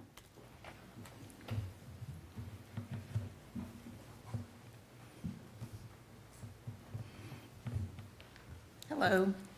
The financials are in your packet. We are currently closing the books for June 30th. Anticipate the audit team entering the field August 19th. So we are working on the June, July information. Page 1, you'll see that the expenditures year-to-date exceed revenue by $17.5 million. Sales tax exceeds last year's by $500,000. So that's 106% over budget. Page 2 is the cash balances of the accounts. You'll see the general fund, we have $34 million. And then that's the rest of the accounts following that. Page 3, I added a graph, and I'm going to work on that for the rest of the information. Let me know if you like that. I'm more of a visual person. I do. Okay, so I'm going to kind of convert the numbers into graphs and kind of eliminate that so it's more user-friendly. Is there any questions or any recommendations? If you have anything else, any other graphs you'd like to see, are there any data that you'd like to see graphed, just let me know. I like the graphs. Thank you. And so we can kind of see which months we're bringing in more revenue and spending more, so we can kind of get that equal. Wonderful, thank you. Thank you. Moving on to the water treatment plant, Mr. Danny Campbell. Come on down. Good evening, Mayor, Vice Mayor, Board. I hope you've had the opportunity to review our July monthly report. One thing I'd like to mention is we've had the TOC analyzer online for just over a month now. We have taken our July samples. They did match up almost identical to what the analyzer has been giving us for data. So just want to say thank you for making it possible for us to get that equipment. It's helps with the optimization of the plant. So thank you for that. We are, as Chief Beasley stole my line about flushing, we too are doing our annual flushing, and we've got about 37% roughly completed in the end of June and through July. Any questions? Can you take us through the complaints? I thought you'd never ask. Thank you, sir. We had 3 customer complaints this month. One was for no water. One was for a quote-unquote chemical smell coming from their backyard hose, and a third for green water coming out of a faucet. Yeah. So for the no water complaint, we sent our inspector out there. Their meter was cut off. We had them contact water billing. That was taken care of, as it always is. For the chemical smell, that was strictly coming out of their hose. I know that there's a lot of talk about drinking water out of your hose and what that might be, but there was no experience anywhere else. We did take a sample. All the numbers came back well within range, so there was no issue that we could see through that, and no odor that was apparent when we took the sample. For the green water complaint, that was a commercial building coming out of their, I believe it was their kitchen faucet or like break room faucet. When we arrived on site, we personally, my inspector, did not see a greenish tint. Again, we took a sample. All the numbers came back well within range. They had called the water treatment plant as well as Public Works, so Public Works responded to that as well, assisted the client in flushing their own private hydrant to help them out, and there hasn't been any issue since that I'm aware of. So it was a good team effort in that regard. If anyone has any concerns with their water, where do they contact? Bo. 615-793-6536, option 2. Is this thing on? Sorry. Any other questions? Thank you, Danny. Thank you. Moving on to old business, second reading ordinance 2024-12, an ordinance adopting and enacting a codification and revision of the ordinances of the city of LaVergne, Tennessee, providing for the repeal of certain ordinances not included therein, providing a penalty for the violation thereof, providing for the manner and amending such code, and providing when such code and this ordinance shall become effective. Need a motion to approve or deny? Motion to approve. I have a motion to approve from Alderwoman Haas. Is there a second? Second. Second from Vice Mayor No. Alderman Waldron? Aye. Alderwoman Hobbs? Aye. Alderwoman Haas? Aye. Vice Mayor No. Aye. Motion passes. Next, we've got the consent agenda. Need a motion to approve or deny? Motion to approve. I have a motion to approve from Alderwoman Haas. Is there a second? Our second. All in favor? Aye. Opposed? Motion passes. Moving on to new business, we've got first reading ordinance 2024-13, an ordinance to amend Title 20, Chapter 4 of the LaVergne Municipal Code regarding public records. Need a motion to approve or deny? Motion to approve. I have a motion to approve from Vice Mayor No. Is there a second? Second. Second from Alderwoman Hobbs. Alderman Waldron. Aye. Alderwoman Hobbs. Aye. Alderwoman Haas. Aye. Vice Mayor No. Aye. Motion passes. First reading ordinance 2024-14, an ordinance to amend the fiscal year 2023-2024 general fund budget. Need a motion to approve or deny? Motion to approve. Have a motion to approve from Alderwoman Hobbs. Is there a second? Second. Second from Alderwoman Haas. Alderman Waldron. Aye. Alderwoman Hobbs. Aye. Alderwoman Haas. Aye. Vice Mayor No. Aye. Motion passes. Moving on to first reading ordinance 2024-15, an ordinance to amend the fiscal year 2024-2025 general fund budget. Need a motion to approve or deny? Motion to approve. I have a motion to approve from Vice Mayor No. Is there a second? Second. Second from Alderwoman Haas. Alderman Waldron. Alderwoman Hobbs. Aye. Alderwoman Haas. Aye. Vice Mayor No. Aye. Motion passes. Number 10, Resolution 2024-20, a resolution of the City of LaVergne Board of Mayor and Aldermen to declare property owned by the city to be surplus to the city's needs and directing disposal of the same. Need a motion to approve or deny? Motion to approve. I have a motion to approve from Vice Mayor No. I'll go ahead and second it. Alderman Waldron. Aye. Alderwoman Hobbs. Aye. Alderwoman Haas. Aye. Vice Mayor No. Aye. I vote aye. That resolution passes. Number 11, motion to approve a agreement with the Metropolitan Government of Nashville and Davidson County for sewage transportation and treatment. So need a motion to approve or deny. Motion to approve. Have a motion to Second for discussion. have a motion to approve from Alderwoman Hobbs and a second from Alderman Waldron. Yeah, on this deal, I think Metro's gonna charge us 5.6% more on that. That's quite a bit of a increase. What I hadn't heard yet, how much are the cities going to have to raise the sewer rate to the citizens? It's hard for me to vote for this, not knowing what it's going to affect the citizens. I mean, we could pass this and we start paying the Metro the fee, but it's like we got in the water deal. I mean, the water department has got to balance out, and I haven't heard nothing about what it's going to cost the citizens on a higher rate on the sewer, because the sewer and water is kind of added together in the bill. Well, two items that was discussed at the workshop that it was going to be looked into and evaluated by finance. So they're looking into that based on what we've already increased with the last budget and how this will impact.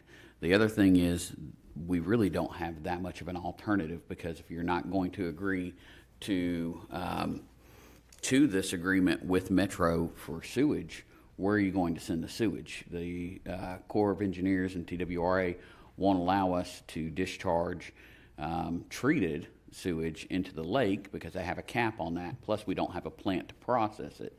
So it's kind of a catch-22. We just like these other municipalities, Belmead, Brentwood, Goodlettsville, Millersville, none of us have our own water treatment plant. So it's one of these, we can't build one, we can't discharge into the lake, so we have to send it somewhere.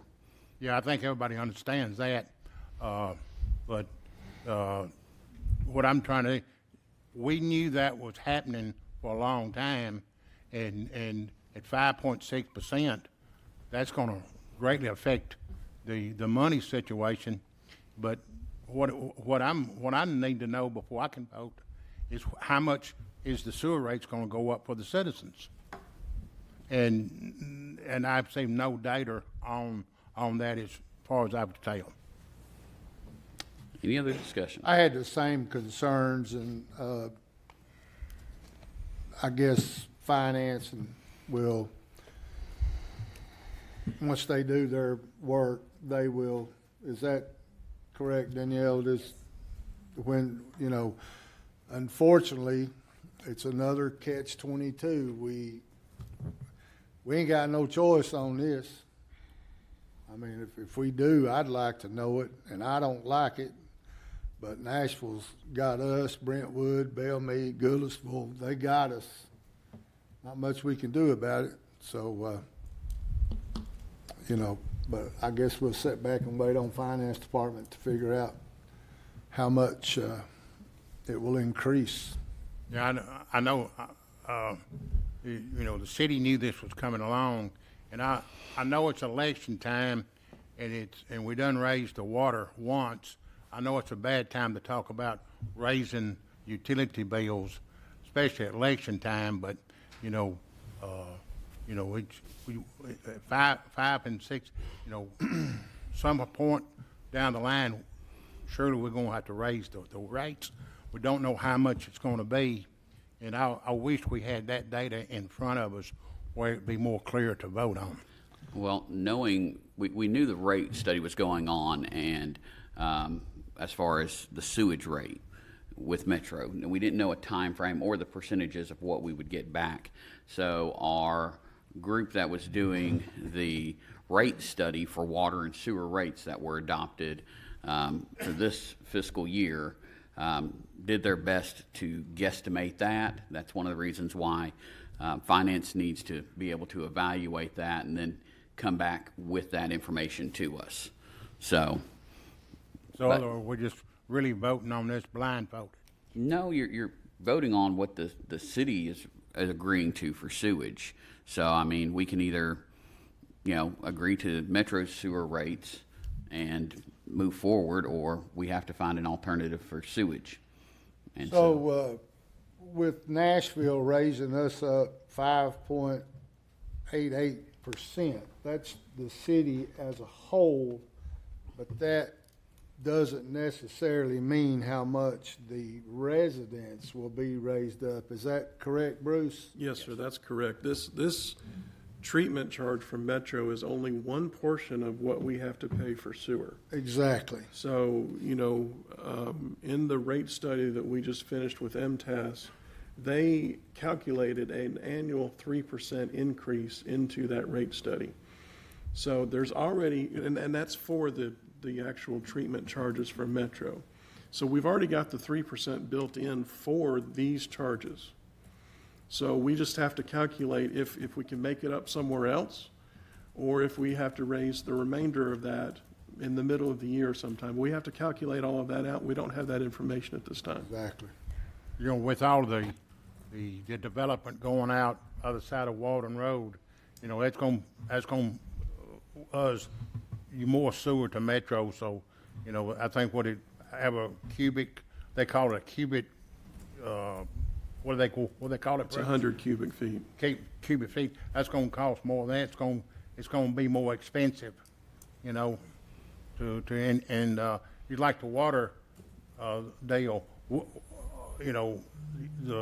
The state makes us raise it up. Mm-hmm. So it just, if it don't balance out, the state's going to come in and say, well, you got to raise your sewer rate, right after raise the water, and that's just what I'm getting at.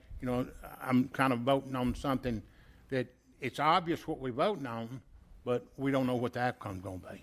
Well, we did increase the sewer rates July 1st already, and we have a scheduled increase again for next July 1st. So we've just got to determine if there's a difference that we'll have to make up for the remainder of the year after October 1st, when this rate increase goes into effect with Metro.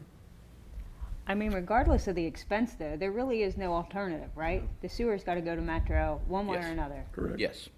The bottom line. And as far as it being, I don't know what that even means, but as far as it being an election year, if you're up here for votes, you're up here for the wrong reason. So we've got to do what Nashville, they got us.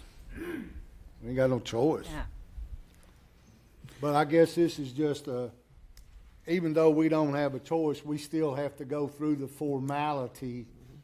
Is that correct, Evan? Yes, sir. I mean, going through the formality and the motions to make it all that's exactly right. You either do this or you build your own sewage treatment plant. So proper parliamentary procedure or something. right, yes, sir. Any other discussion? Okay. Alderman Waldron. Pass. Alderwoman Hobbs. Aye. Alderwoman Haas. Aye. Vice Mayor No. Aye. Motion passes. Moving on to number 12, motion to approve a memorandum of understanding with Box 55 for rehabilitation services for the LaVergne Fire and Police. Need a motion to approve or deny? Motion to approve. Motion to approve from Alderwoman Hobbs. Is there a second? Second for discussion. One question I wanted to ask the other night was, is this going to be a 1-year thing? How's that going to work? So this would be. I'm trying to look through it, and this would be a year, and then whenever we get to our annual budget, we would basically readopt this, just like we have in the past with Box 100. It's the same process. We're going to go through, and we have to allocate money during the budget season, and then reapprove the MOU or reaffirm it. All right. Any other questions? So we've got a motion to approve. We got a second and third. Alderman Waldron. Yes. Alderwoman Hobbs. Aye. Alderman Haas. Aye. Vice Mayor No. Aye. Motion passes. Moving on to Mayor and Alderman comments. Alderman Waldron. See here. Again, check on the elderly, make sure that they're looked after, took care of, and make sure your pets have ample shade and water. And again, it's school time, school just started, and be aware the kids gonna be on the side of the road, and a lot of times you can't see them. But be careful and watch out for the school buses. And so many times, just in my travel, I see a school bus stop with a stop sign on the side of the bus. It swings out and traffic still flows. That stop sign means stop, and we need to just be aware, you know. I know we ain't been used to that in a while. Just be vigilant and be aware, and that's all I got. Thank you. Alderwoman Hobbs. Yeah, I just wanted to put something out there, more so for the community than anything, but Vice Mayor knows probably not the only one of us that got phone calls about concerns about Box 55, or not really concerns, but just interest about why Box 55 was coming. But, you know, in the grand scheme of things, like, we go through this consent agenda, and there are hundreds of thousands of dollars that are spent, furniture for public works, things like that. So to me, and why Box 55 got my support and approval, was this is $18,000 for the livelihood or the support of our emergency services. So to me, it was more of a drop in the bucket in the grand scheme of things to provide our emergency services and the people protecting our city with the best support we possibly can. So I don't really feel like that there should have been a hesitation. So just for the encouragement for people at home. The next thing I wanted to encourage people to apply for the Industrial Development Board position. There are 4 out of 6 of our current members are on the Planning Commission, and I would really like to hear from a diverse group of people regarding the impact of the development of our city versus a monopoly of individuals that are appointed by our mayor. Thank you. Alderwoman Haas. The weather's nice right now. It's gonna get hot again, so don't let this fool you. That's all I got. Vice Mayor No. Yes, sir, it's gonna be, I'm on tonight. I've been letting you slide for a couple of months. First of all, I want to give shout outs to all of our employees, both white collars and blue collars. You guys are amazing, but I'm going to pick on one group tonight because I feel like they've earned it. I don't know about the rest of the board members, but I get phone calls, text, and emails 2 or 3 a week about why is Codes picking on me with all of the other stuff that's going in this city, and they're worried about my grass, or they're worried about my garbage can, or whatever. Well, first of all, that lets me know that Codes is doing their job. Some of these people are my personal friends, and I will not mix personal with business. And I want to give a shout out to Joe and his staff. It's my understanding that Miss Rebecca Moore is making enemies right and left in this city, and that Thomas Lawrence is making enemies. And all they've ever said, and I'll say it too, and I hope you folks watching at home, do we want to be Brentwood or Belle Meade? Absolutely not. I know I don't. But mow your grass, make your neighbors look, pick up your trash out in the, if you can't make the backyard look good, make the front yard look good. But Codes is coming for you, and my understanding, with the help of our legal team, they have come up with some plans to help give the Codes Department some extra tools, if I understand that correctly. And but as long as I keep getting those phone calls and emails, it makes me feel like Codes is doing their job.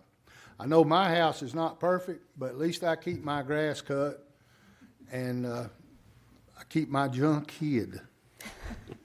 Now, to add to Alderwoman Hobbs, Box 55. I'm sure some of their people are watching at home or will, so I'm going to raise their bar, and hopefully they will meet it and exceed it. And as I said the other night, I'm not going to harsh on 10 years ago. Box 100 was second to none in the rehab business. I don't know what happened. It doesn't matter. Again, I'm not taking this personal, but I will give some shout outs and back it up to former Mayor Cena Mosley and her husband Ronnie, Laura Davidson, Christopher and Liz Buck, Tony and Tommy Vanetta, and so many others that made Box 100 an awesome, awesome rehab. And I'd like to challenge Box 55, now that we've put you in place, to try and reach what they were. Now, I know they did a lot more than is expected from you all, but they made this community proud. They made our emergency services proud. And we will be watching, and I hope everything goes good. So with that, Mr. Mayor, I'm done preaching. Wonderful sermon, brother. So I want to remind everyone about the 20th of August, the Fire Station 41 ribbon cutting and dedication. It should be a wonderful time, and I know we've reached out to Diana McCormick to join us. So I think this will be really good for the city and for the fire department. So I hope to see everyone out there. And if you happen to be at work and you can't make it, but you want to go on a tour, just reach out to our fire department. They'll work with you on getting that whenever they're not on calls. We've already had a few people stop by. Just a few. Do want to remind everybody we've got Howl at the Moon coming up, and that's always a fun time. I've got to get my own registration, and I'm so glad to hear that both of our chiefs and HR are all going to be in this now. So I look forward to seeing all of y'all running down the Murfreesboro Road. Should be a very fun time. We're going to need a med unit on hand and then a paving crew when I'm finished running. We always have a med crew because I'm running. So, and then want to remind everyone we've got the Fall Festival coming up soon. So make sure that you register for the parade, register for a booth, put it on your calendar. We're going to have a car show beforehand, and there's going to be a lot of fun activities, music. So please mark your calendar to come out and do this. We do have a couple different board openings. We've got Beautification Board, which still has an opening. Like Alderwoman Hobbs says, the IDB has an opening. The City Council appoints that, though, not just me. Yes. So it's the whole group. And We'll then appoint the Planning Commission. yes. And then Parks and Rec, we just had someone resign after 5 years. Rick Autry has resigned from that board. So if you're interested in any of those, please get your applications in. With that, call this meeting adjourned.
I'd like to call the public hearing to order and welcome everyone to the LaVergne Stormwater Appeals and Advisory Board August 5th, 2024 at 6 p.m. meeting.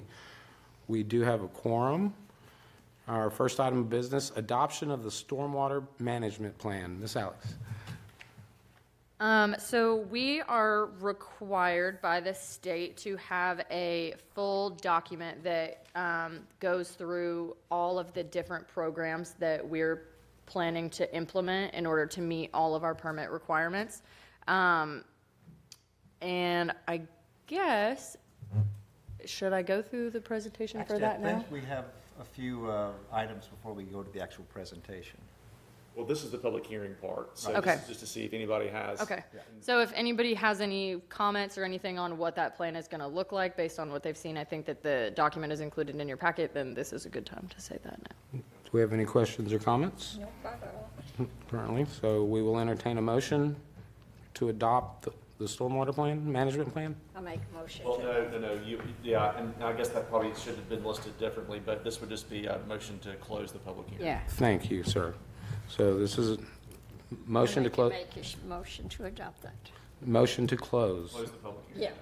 Yeah. Ms. Skinner makes a motion to close. Do we have a second? Second. We have a second. All in favor say aye. Aye. All opposed? Motion passes. Meeting adjourned. Our apologies. It's a little, That's late. so we're going on. I would like to call the meeting to order and welcome everyone to the Stormwater Appeals and Advisory Board meeting of August 5th, 2024 at 6 p.m. We do have a quorum. Our first item of business is to approve the meeting minutes of August 7th, 2023 meeting. I will entertain a motion. I had that in here. I make a motion to approve the minutes. Do we have a second? Second. We have a second. All in favor say aye. Aye. Ms. Skinner? Aye. All opposed? Motion passes. Item number 2, we do not have anyone present for public comment.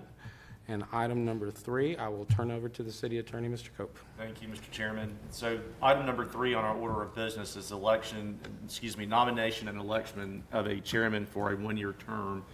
And at this point in time, as I chair the meeting, I will open the floor to nominations for that office. If anybody would like to make a motion to nominate someone as I chair. make a motion to continue the chairman that we have. Okay, that'd be Mr. Garvin. Yes, sir, Okay, that's a Mr. motion. Garvin, yes. Ms. Skinner, is there a second? Second. Second for Mr. Moss. Any discussion on that item? Okay, hearing none, we'll do a roll call, I would think. Okay. Madam Secretary. Or, we'll do a roll call. Yeah. All right, Ms. Skinner? Aye. Okay, Mr. Chairman? Aye. Mr. Moss? Aye. Is it Hoagland? Hoagland? Aye. Okay, aye. Okay, motion passes, 4 ayes. Mr. Chairman, turn it back over to you. Thank you, sir. And with that, item number 4, motion to nominate and elect a vice chair for a one-year term. I do nominate Ms. Skinner to continue that position.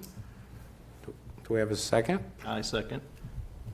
All in favor say aye. We'd like a roll call. Ms. Skinner, aye. I myself. Aye. Moss, sir. Ayes have it. Motion passes. On to new business, item number 5. And once again, thank y'all, everyone. Discussion, meeting schedule. Ms. Alex. Okay, so we typically, in the past for this board, have always met just once a year.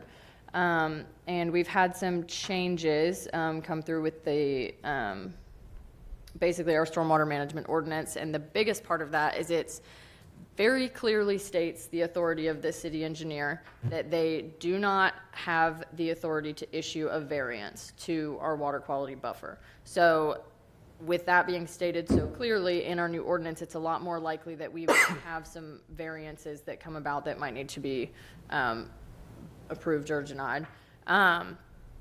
So that's one reason that we'd like to try and meet this board twice a year rather than just annually.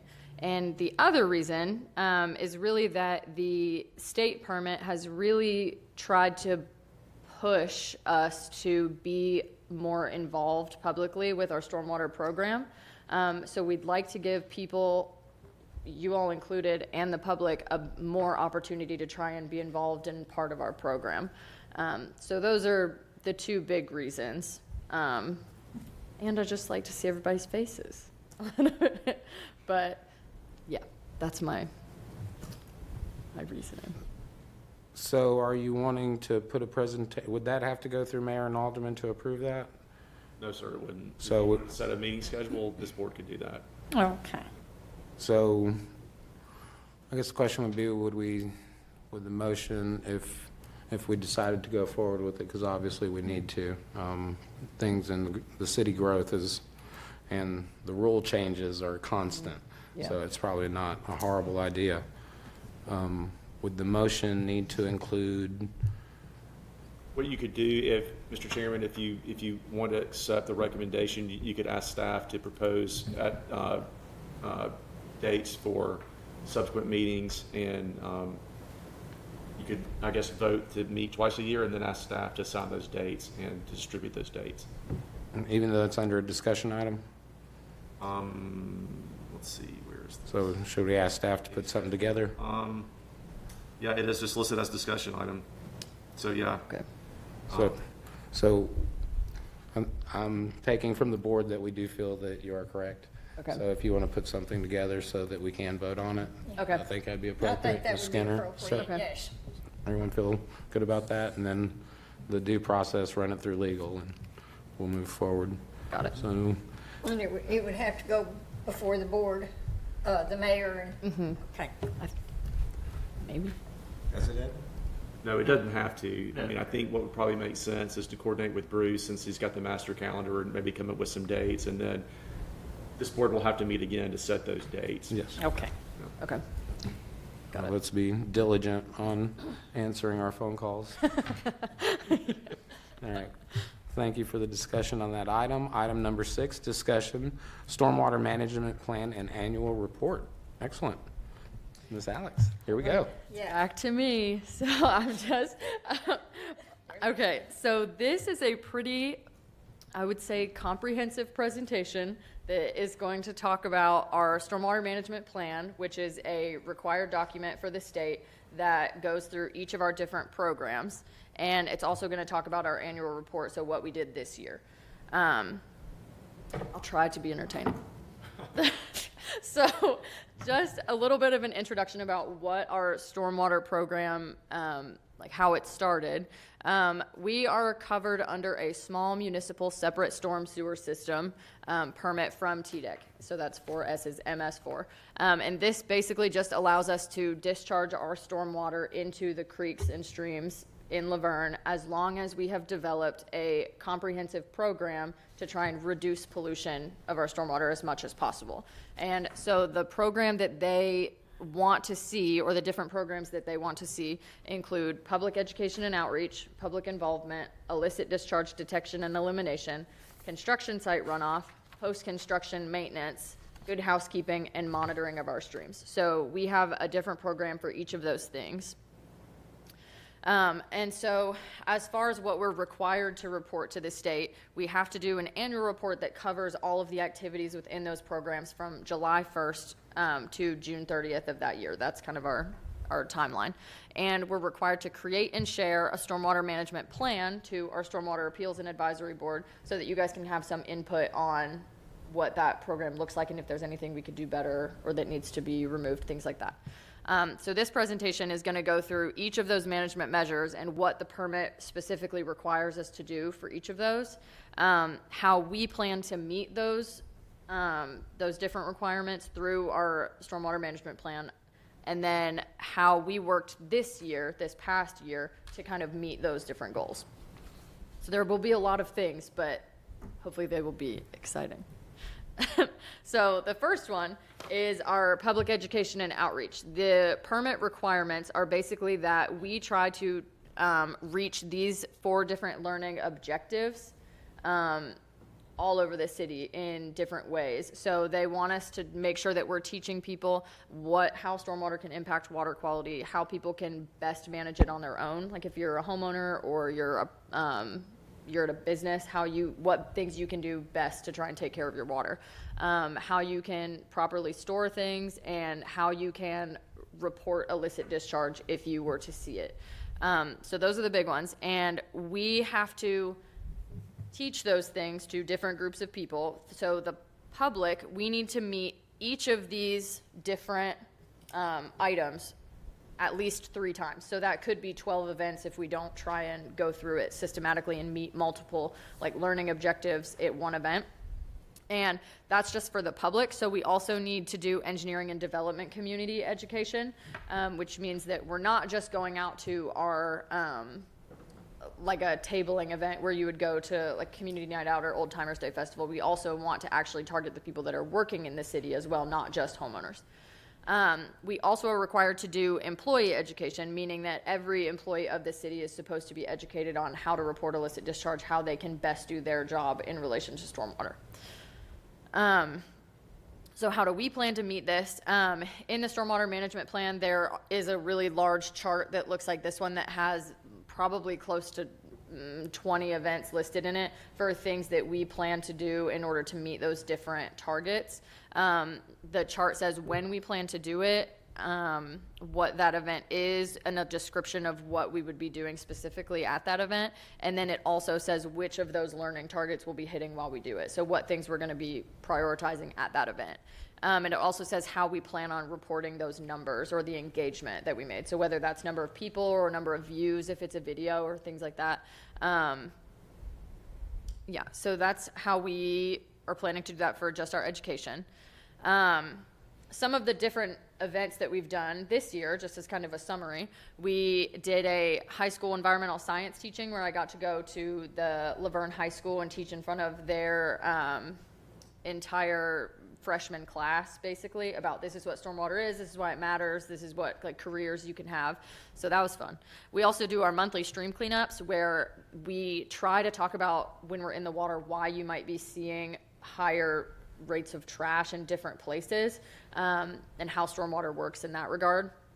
We also do an event called Waterfest. We participate in it. They have about 40 vendors that they do, and then and they're all water themed, and it normally reaches about 650 kids just at one table. So there's more than that there that you could see, but they rotate through all the events, and you get to talk about different stormwater things. So they're TWRA goes there, we go, a bunch of other cities go. It's a really cool event. And we do the regular tabling events where you would go to Old Timers Day, Earth Day, things like that to try and just meet anybody that you can and talk to them about stormwater and why it matters.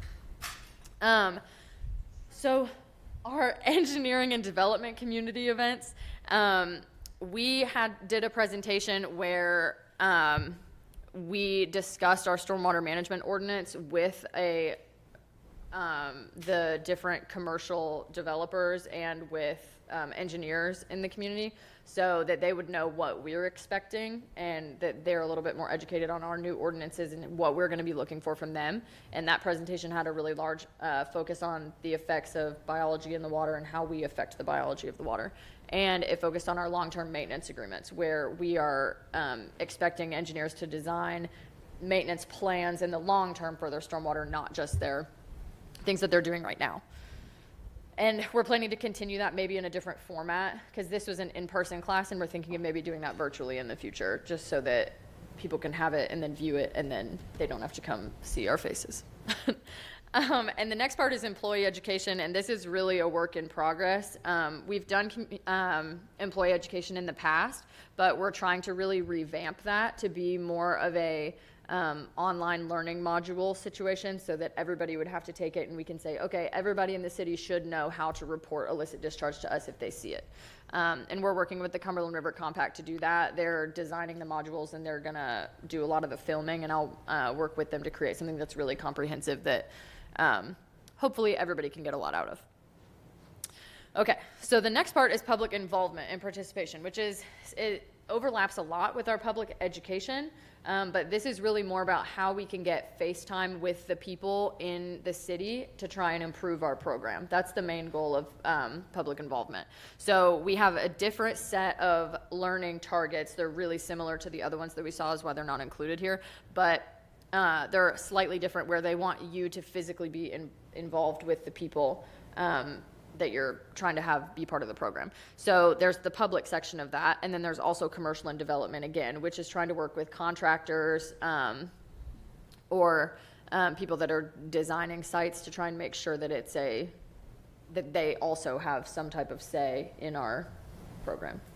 And we also, a big part of our public involvement is we are required to show and discuss this management plan with our board to allow for input. So that's what we're doing here today. We plan to meet these requirements the same way we plan to meet our education requirements, is we just plan which events we're going to be part of so that we can make sure we meet all of those different things.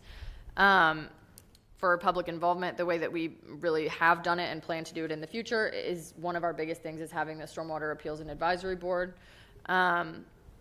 We also have our Extreme Squad, which is basically our stream cleanup group that goes out during the warmer months, where we go every second Saturday, and we do what I would call the forgotten streams, where we go to these really small streams that don't necessarily have great access, so they might not have a greenway or a really good way to enter them, unless you're going to crawl around and go in and pull trash out. So we do a lot of that. Those are 3 full truckloads of trash that we pulled out just in the last couple of months. And we do that every summer. So that's a big involvement part for us, is to try and just get the community to see what they're protecting. Like, this is why it matters.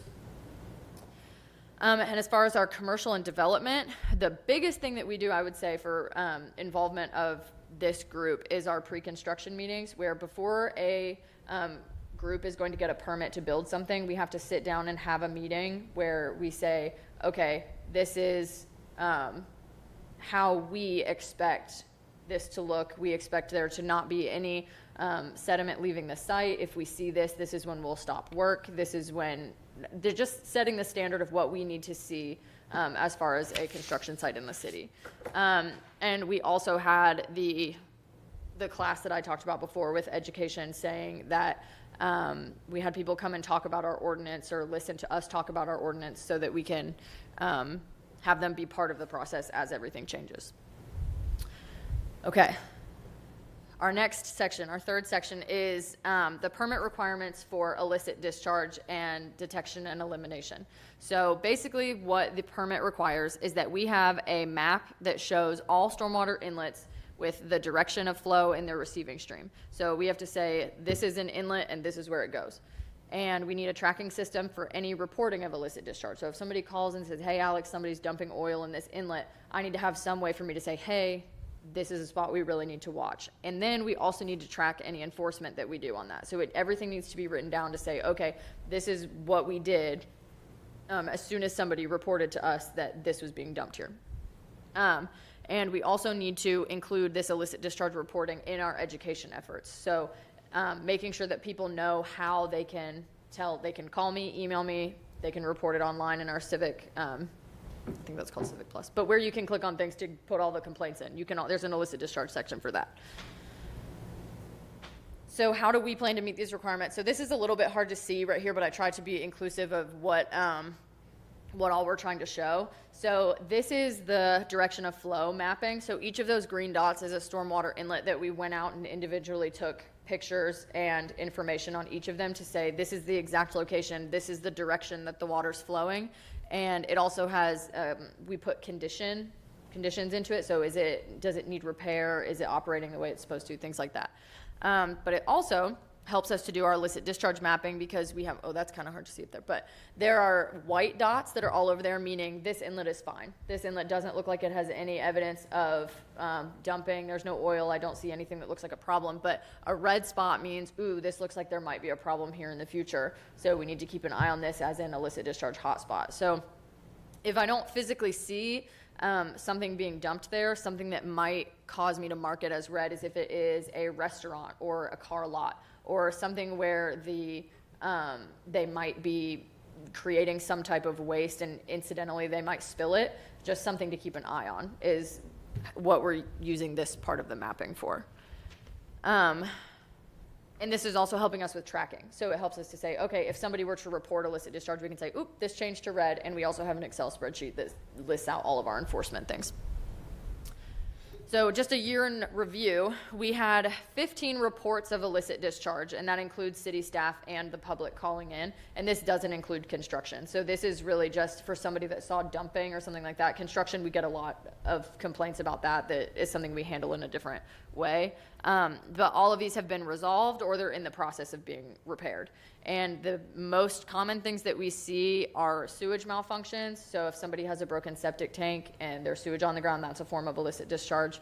A lot of trash dumping, that is a form because it can wash down into our storm drains, and oil dumping or car lots. So oil dumping is oftentimes not somebody that just was like, I'm just gonna dump this on the ground because I don't know what to do with it. A lot of times it's a malfunction of a storage container, like somebody has a storage container that's fallen over or it's cracked, and that is also a form of illicit discharge that we're trying to monitor a little bit closer now.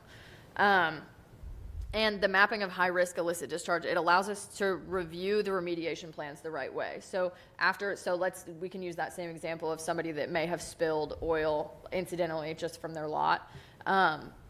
We need to be able to track where exactly that oil would need to be cleaned up from. So let's say it rained and we have this map. We can track where the oil would have gone through, so we can say this is what needs to be cleaned up. You need to clean through these pipes because that's where the problems would be. So that's the intent behind the illicit discharge mapping part. Our next section is the construction site runoff control. So what we're required to have, the permit requires us to have an inventory of all our active construction sites. It also requires a comprehensive inspection program of construction site erosion control, which we do have and have had for a very long time. We have pretty, I would say, high standards for that actually. And we have a comprehensive plans review process. So they want to see that every single set of plans that's coming through is being looked at to say, hey, are they actually looking at erosion control, and is that erosion control solid, and working to make it the best that we can. And this is where Gary gets his shout out. Gary does that comprehensive review. He looks at things and makes sure that all of them are just in really good shape before anything gets permitted or pushed forward into its next steps. We also, on our engineering page, there is a permit viewer where you can access our permit software, and you can see all of the different permits that are open. So if you click on an address, you can say, oh, they're permitted to do blah, blah, blah. And so that's where you can see a lot of that. And just a year review of our construction site runoff program. We have 51 active construction sites, which is, so that doesn't really seem like that high of a number, but it actually is pretty big when you consider one construction site is a subdivision. So that doesn't include individual lots of a subdivision. It's just, so one neighborhood would be one active construction site. So there's a lot of construction going on in LaVergne right now. And we have really good inspectors that try to stay on top of that and do inspections with high standards. We had 652 construction erosion control re-inspections this year, meaning that 652 times an inspector went out, looked at the erosion control and said, that's not good enough, I need you to step it up. So that we try really hard to make sure we're holding everybody accountable to the standards that they're supposed to be meeting.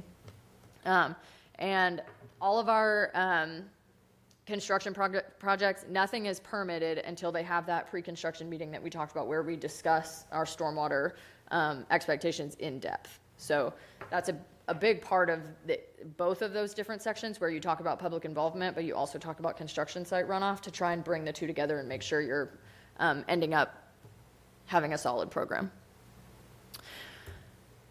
Okay, this is probably the fifth section. The post-construction stormwater management is probably the one that's had the most changes over the last couple of years.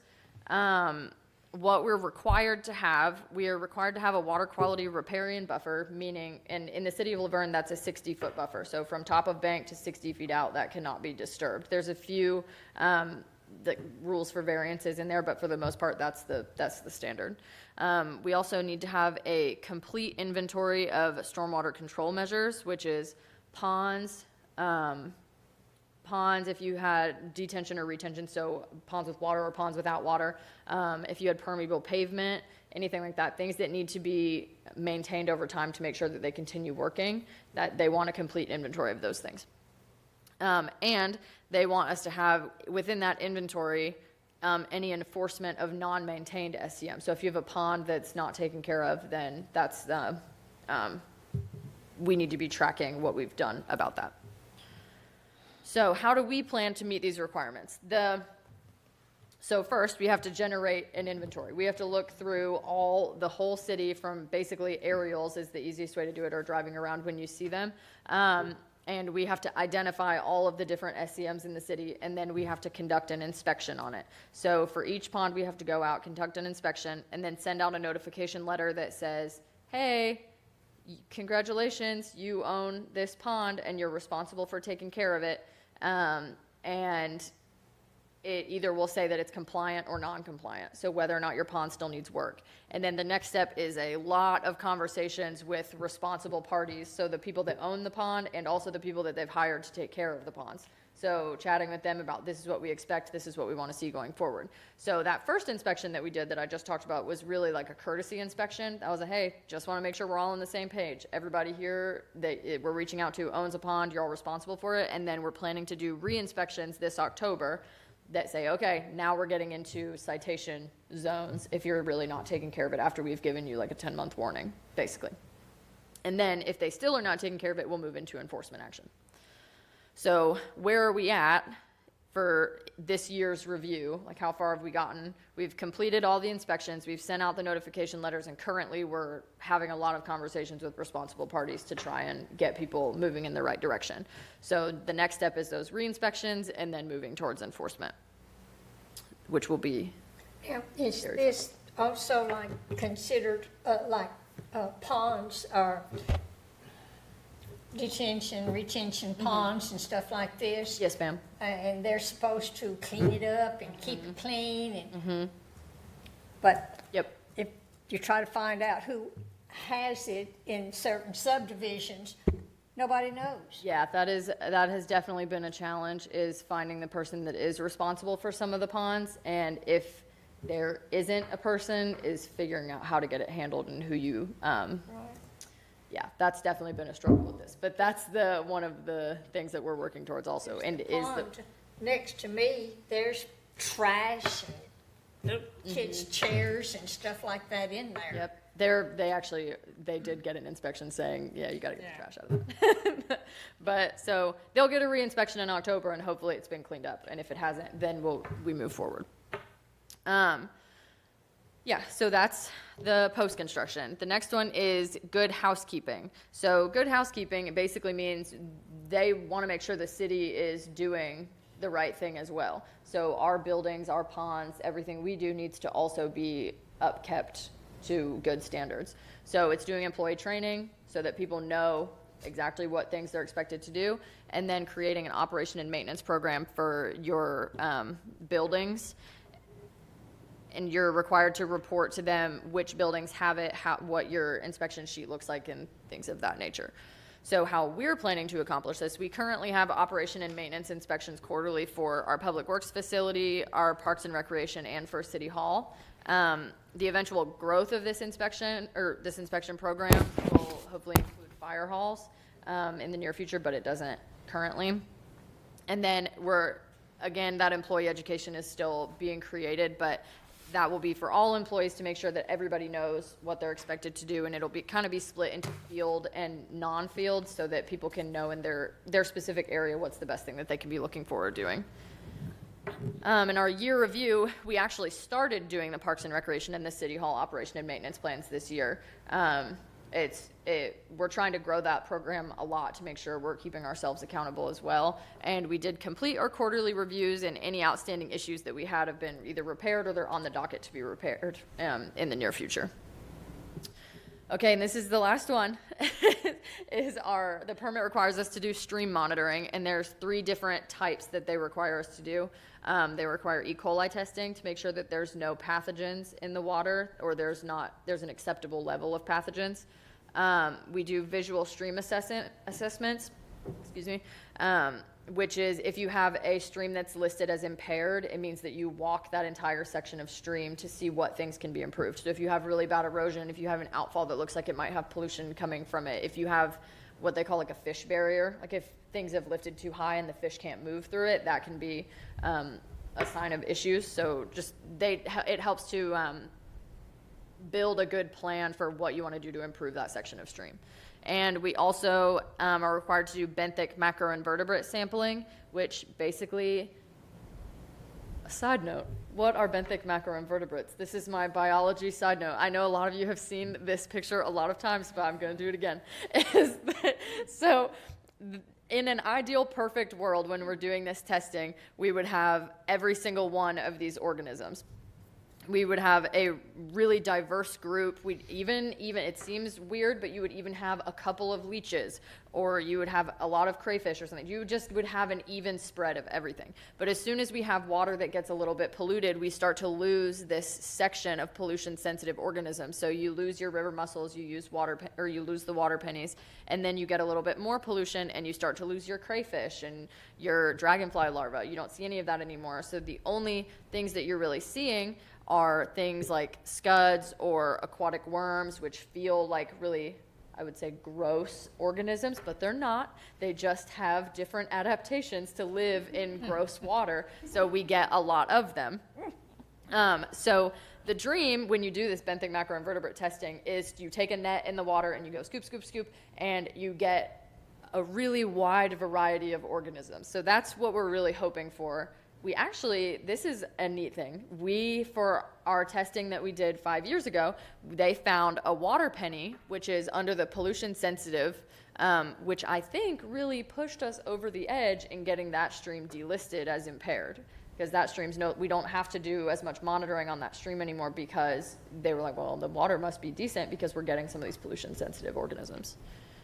So some of our past monitoring, we did our E. coli testing, and really when you do E. coli testing, you're only required to do one section, like one spot on a section that would be listed by the state as having high pathogens. But we went kind of above and beyond before, just so we could try and pinpoint where some of the problems were. And it's a little bit hard to see it, but some of these red sections were one of the ones that were high for E. coli. So when we do our monitoring coming up soon, that'll be this year, we're planning on testing some of these more like choke point areas so we can say, okay, have things improved or not? Because we're we'll be doing a few less of them just to see if we can get a bigger picture read of what's happening. And then that goes along with our plan for future monitoring. So like I was saying, we're going to do a few less points for our E. coli sampling, just to kind of get a big picture of what's going on. And then our visual stream assessments, where we walk the stream, we'll do a little bit less of that because East Hurricane Creek was delisted, so we don't have to walk that one now. But that'll hopefully give us a little bit more time to focus on some of the other ones. Like Hurricane Creek is one that we'll walk, as well as Finch Branch. And then we will be conducting benthic macroinvertebrate sampling and we'll get to see what kind of organisms we have in each of the waterways. And you're only required to do this monitoring for the streams that are listed as impaired, because they want you to be improving them in different situations. Yes. So the things that we plan to improve overall, we're building that comprehensive employee education program, and that's to be rolled out soon. I know I've said that a lot of times. That's a big thing that we have to do to get in compliance. We're working towards a more involved stormwater advisory board, so that we can try and have you guys be part of our outreach and just part of the program in general to help us make it the best we can make it. And we're going to continue forward with that illicit discharge mapping, making sure that's up to date and that we have everything in there as accurately as possible. And those permanent stormwater inspections, where we said moving into those next October round of those, that's coming soon. And then increasing the number of city buildings that have those quarterly inspections to make sure we're doing everything that we need to do. Does anybody have any questions? I know that was a lot of information to throw, but. No, I think you covered everything. Really covered it. Even in pictures. Everyone feel the same way? I do, yes. Thank you, ma'am. That was very informative. Thank you. With that being a discussion, no questions or comments, board? We will move on to item number 7. Thank you. Item number 7, recommendation to the Board of Mayor and Aldermen adopt the stormwater management plan. Ms. Alex. So that's basically all of those, everything that we just discussed. There is a document that lists out all of those programs in detail with dates and descriptions and all of that. So this is just the adoption of that as our official plan, and saying was open for comment so people could have a say in it, and then moving forward with it from there. Very good. Do we have any questions or comments in regards to that? I think she covered everything. Yeah, pretty much everything. Well, we will be making a favorable or non-favorable recommendation in the motion, so we will entertain a motion. I make a motion, we accept it. We send a favorable recommendation. Favorable. We have a motion for a favorable recommendation. Do we have a second? Second. We have a second. All in favor say aye. Aye. Aye. All opposed, motion passes. We'll be sending that with a favorable recommendation. Thank you, ma'am. On to item number 8, recommendation to the Board of Mayor and Aldermen, additional sinkhole protection requirements in the stormwater management ordinance. Mr. Lott? There you go. Thank you, sir. Yes, there you go. Okay. All right, as y'all know, last year we passed the stormwater management ordinance, where we took out chapter 6 and chapters 3 and 6 and replaced them with the new chapter 6 with a lot more detail, with a lot more focus on what the engineers had to do. Meanwhile, while we were doing that, the U.S. Supreme Court was busy with Sackett versus the EPA, and they were much more narrowly defining the scope of what the Clean Water Act could protect. Alex was spitting nails the day that she came in madder than a hornet, and she was just fussing all day long, and for many days thereafter. You can't glad I wasn't there. But what this did was it took out waters and points where non-point source pollution got into the water system that weren't absolutely directly tied to navigable waterways, which took out most of our sinkholes. Mm-hmm. We live in LaVergne. This is sinkhole country. So in essence, the EPA, US EPA, is out of the sinkhole business for 99% of sinkholes in the country, and they put it down to the state. Well, the state, they do have a sinkhole permitting process, but it is also kind of narrow in scope in that it is for commercial and industrial or entire residential subdivisions. Single families don't have to get it, but most importantly to us, you don't have to get a state permit to dump stuff into a sinkhole if it's on your property.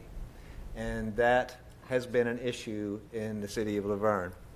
And so we've had a couple of cases recently where we've looked, Alex and I have had long talks, done tons of research, got on the internet, talked to people, and really found nothing to tell these homeowners that are impacted except, I'm sorry, you're going to have to sue your neighbor. We don't have any kind of ordinances for this.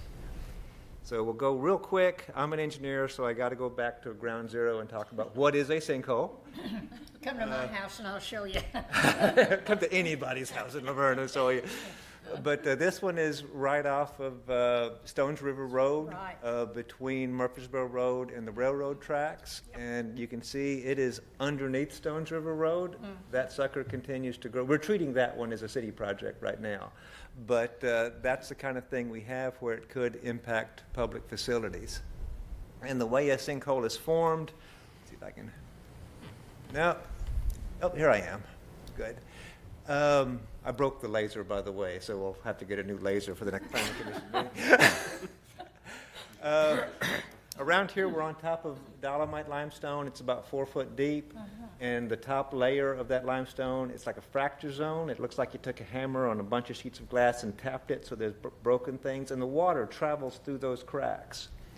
And as it travels through the cracks, it both wears into the limestone, but it also begins to erode an area out in the dirt over the top, and that gets bigger, and then one day, phoomp, it falls in, and you have a sinkhole.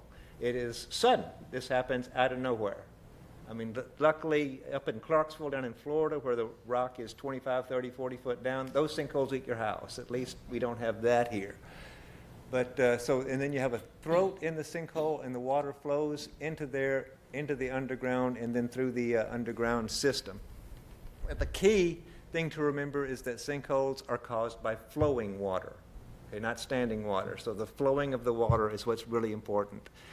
So I know this is kind of this one doesn't show up so well either, but to say that there's areas of LaVergne that are more sinkhole prone, the whole city has sinkholes all in it, but this area down here near Lake Forest on the edge of Morningside type of area, that is just wall-to-wall sinkholes. This area in here between Old Nashville, Jefferson, and Murfreesboro Road, all of the drainage in that area goes to sinkholes and pops out in Finch Branch. And this Woodland Hills area is just full of sinkholes, and we'll look at a picture of one of those a little bit later. So your concern is why is this? I told you earlier, sometimes we just tell you, you've got to sue your neighbor. It's a civic issue. So why is filling or using a sinkhole a public concern? Why should the city change our ordinance for that?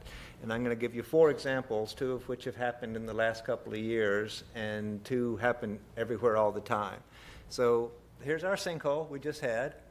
So the sinkhole is dropped out. This is the throat where the water drains down and gets into the underground cavity. And so you can't see it at all, but there are property lines up here. And in this particular issue, there's a property line right down in the middle of this sinkhole.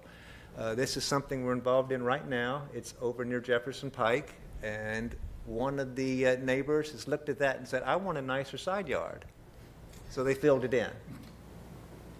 And so you can see we're working with them through the land disturbance permit, but when you do that, next time it rains, you've got water, and now you can see there's that property line I was telling you about, and his neighbor's getting the flood water from him getting his side patio or whatever he wants to do.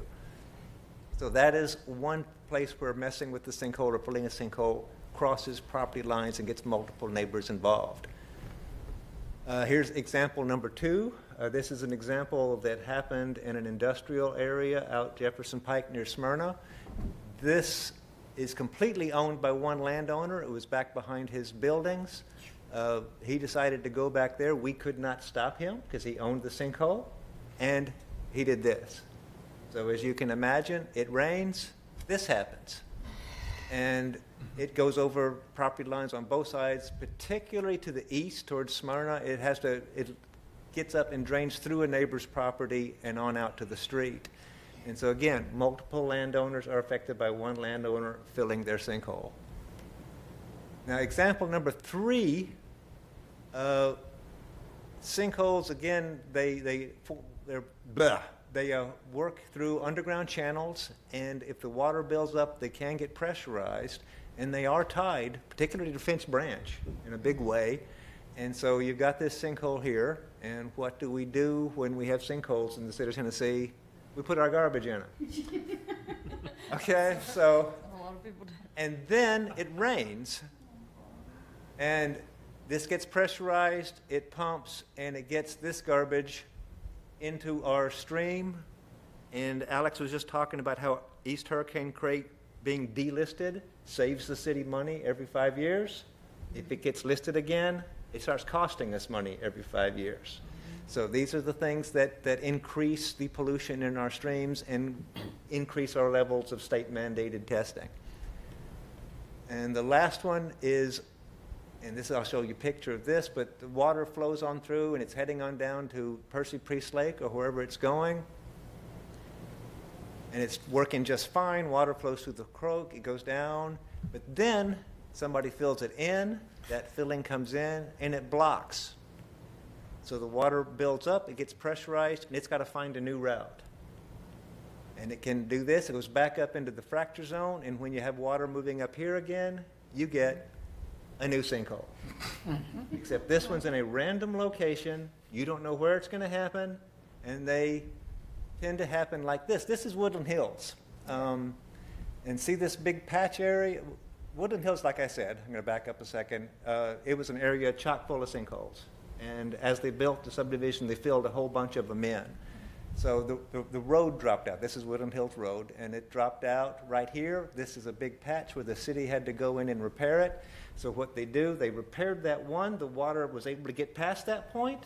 It went 4 more feet, It found another blockage, and we have a new sinkhole, and that's what this down here says. That's in yellow, that writing says sinkhole. So we have a new sinkhole forming that right now they're patching, but it's going to get bigger and bigger and bigger, and we're going to ultimately have to do this. And once we repair that one, it may move 10 more feet down and start a new sinkhole. So once we start these process in sinkholes, once it gets under a road, it kind of unravels like a sweater. And it can cost the city a great deal of money. So you've got it better in, I've handed it out to you. So what you see in red on there is what we're adding or recommending to be added to the stormwater management ordinance. It's added in the engineering requirements. So what we've got here, we copied it hook, line, and sinker from the Montgomery County version of this. So we got one that at least was vetted by another county and is already in somebody else's ordinance. And it is really a focus on what engineers have to provide us before we can approve a land disturbance permit that includes filling or utilizing a sinkhole. So a lot of it is just detailed thing about you got to prove that the 100-year storm doesn't flood your neighbors. You have to prove this. And then it gets down to the last part where you've got to include the sinkhole in your long-term maintenance agreement and long-term maintenance plan, which are parts of the existing ordinance. And that allows us to make sure that their long-term maintenance plan says we won't put garbage in there. Okay, so to protect the stream and the underground system. So it really is just adding this section here, section Roman numeral 15. Again, it's in red in your handout. And that is what we are recommending, that y'all recommend to the Board of Mayor and Aldermen for inclusion into the stormwater management ordinance. Any questions? Hit another button and it says any questions. There you go. There you go. Any questions? No. I'll touch on it slightly. So we will be adding requirements like we do when we're doing a subdivision. They'll have to come to you, injection well, permitting, testing. Well, not an injection well. The injection well is a state, if the actual injection well permit. We are really, they have to submit to us if they're going to mess with the sinkhole, and it doesn't require a state permit. We're not going to be redundant with the state. Yes. If it does not require a state permit, then we will work with them on how best to fill it. You can fill a sinkhole. Just doing it appropriately. Correctly. And that will give you some power to Right. help our It'll be citizens part get of our it done construction appropriately. drawing review process. Okay, and will it go down to the smaller lots, individuals as well? Any sinkhole? If they're filling a sinkhole, yes. There you go. Perfect, thank you. Any other questions? And we will be sending a favorable or unfavorable recommendation Favorable. to the Board of Mayor and Aldermen. Would you like to make a motion for a favorable recommendation, Ms. Skinner? No, not right now. I'm fighting with the one next door, so. So we will entertain a motion for either a favorable or unfavorable recommendation to move this to the Board of Mayor and Aldermen. I will make a favorable recommendation, or motion for a favorable recommendation. Ms. Skinner, you second it? All in favor say aye. Aye. Aye. Aye. Yeah, People really dump their trash in their sinkholes. Discussion. People dump a lot of trash in the sinkholes. That's a It's long-standing and Tennessee tradition. It also, even if people aren't dumping it in there, it Yes. typically will have like sinkhole-based drainage, so if people have trash in their yard, it will eventually make its way into there, so littering becomes an welcome to Tennessee. Depends on where you live in LaVergne as well, too. If you live in the backside of Lake Forest where there's not as many houses around. Yeah. And you have a little property back there. I'm yeah. up Jones Mill. Yeah, you'll fill it with trash. And white goods, for some reason, find their way into sinkholes, refrigerators and Yeah. stuff. Oh, yeah. Yeah. Our materials from building a house. There was that couch that someone had to add to Google. Lake Forest. Yep. So with that, we have a motion for a favorable recommendation with a first and second. All in favor have said aye, all four of us. All opposed? Motion passes. We will be sending a favorable recommendation to the Board of Mayor and Aldermen. And our final item, item number 9, discussion stream bank stabilization project next to the library. Yeah. Okay, Mr. Lyon. this one's a quick one, and you don't have to vote on anything. Promises. Part of the stormwater program is we have a stormwater construction team that y'all see around improving things, fixing catch basins, and to brag on them, they're a great group, hardworking. A year and a half ago, there were 62 backlogged work orders going back 4 years. For the last 6 to 8 months, we have between 10 and 20, and that's how many are coming in, and none of them are over a year old. Those guys have worked their tails off and done a great job, and they do very, very high-quality work. When I came to the city, I was really impressed with the just actual construction quality. So one thing that we've got over by the library next to the Greenway, we've got... there's a stretch, you can see that little picture there, where it's meandering. And in the meanders, the heavy storms winds left, right, and then back left again. There's the big picnic pavilion, there's the parking lots, and the streams here, library is over here.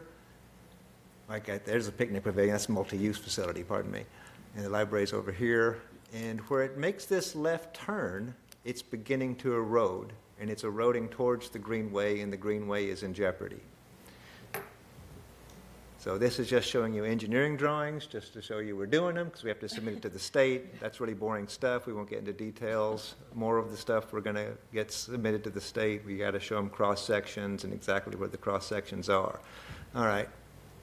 Here's the more interesting part. So here's where we have the eroding bank on the outside. There's a picture of it. You can see these are all tree roots and stuff that have been unearthed through the erosion. So the first step we're going to do, and this is Alex's design concept, is we're actually going to cut back a little bit, put large flat stones, which we already have, they're not going to cost the city anything, into the bottom of the creek as a foundation for it. And there's a picture that shows some similar. We haven't started this yet, but there's some similar flat stones where someone else did it.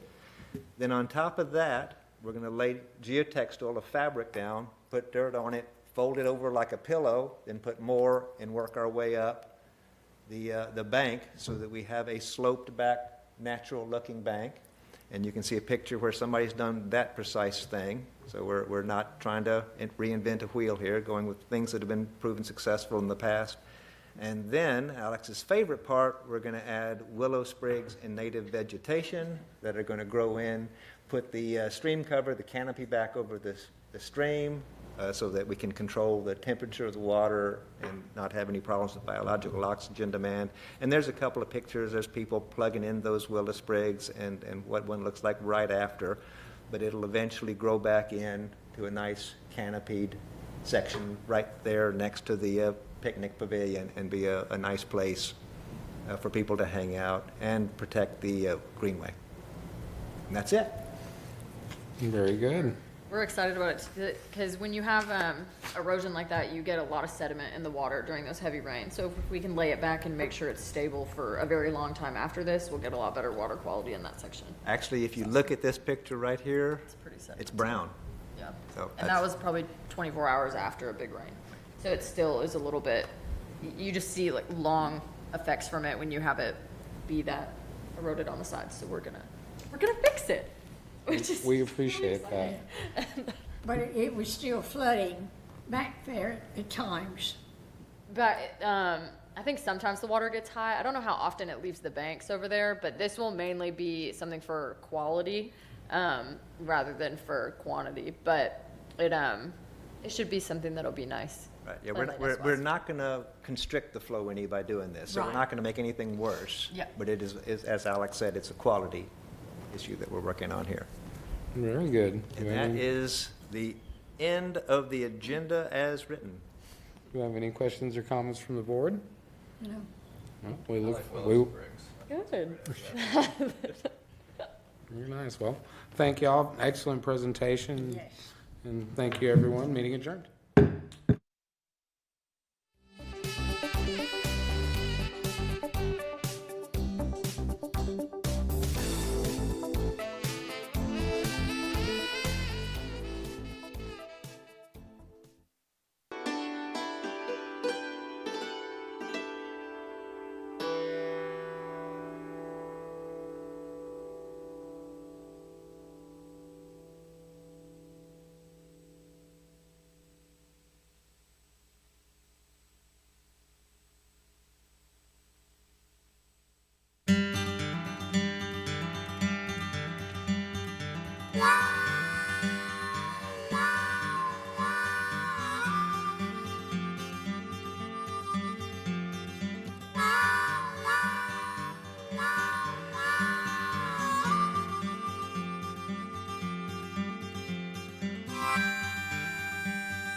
I'm Julie Scardina here at SeaWorld San Diego.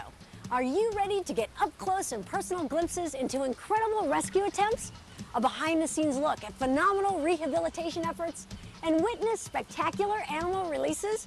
Well, you've come to the right place because SeaWorld and Busch Gardens have been leading the way in animal rescue for a very long time. You know, the Anheuser-Busch Adventure Parks have been committed to wildlife preservation for over 40 years. No other organization has rescued, rehabilitated, and released more animals. SeaWorld and Busch Gardens have rescued 11,000 animals since 1965. And SeaWorld, in the past 5 years alone, has helped more than 3,000 animals, including seals, sea lions, dolphins, whales, sea turtles, and even seabirds. 24/7, 365 days a year, SeaWorld's animal rescue and rehabilitation teams respond to calls for animals in distress, then to be assisted by an expert group of dedicated veterinarians, animal care specialists, and marine biologists. But the Anheuser-Busch commitment reaches far beyond the rescue of a single animal. From Antarctica to the Arctic, SeaWorld and Busch Gardens are working to save some of the planet's most endangered species and habitats. I'll be back shortly to give you an even closer look at which specific species of animals are being helped. In the meantime, let me introduce you to my colleague, Chuck Carreau, as he takes you on some amazing animal rescues. Chuck? Thanks, Julie. You know, SeaWorld and Busch Gardens have performed some truly amazing rescues. But did you ever stop to wonder why these rescues have to take place at all? Well, sometimes stuff just happens. And of course, you can't control a natural disaster like an earthquake or a hurricane. Other times, events are triggered by humans. In June of 2000, off the coast of Cape Town, South Africa, a sunken freighter caused an oil slick that resulted in the worst bird disaster in history. A worldwide call to action went out, and SeaWorld, along with many others, immediately answered. Just like this little guy here is getting a good chance at surviving, an entire colony of South African penguins and their chicks got a second chance, thanks to a lot of caring hands.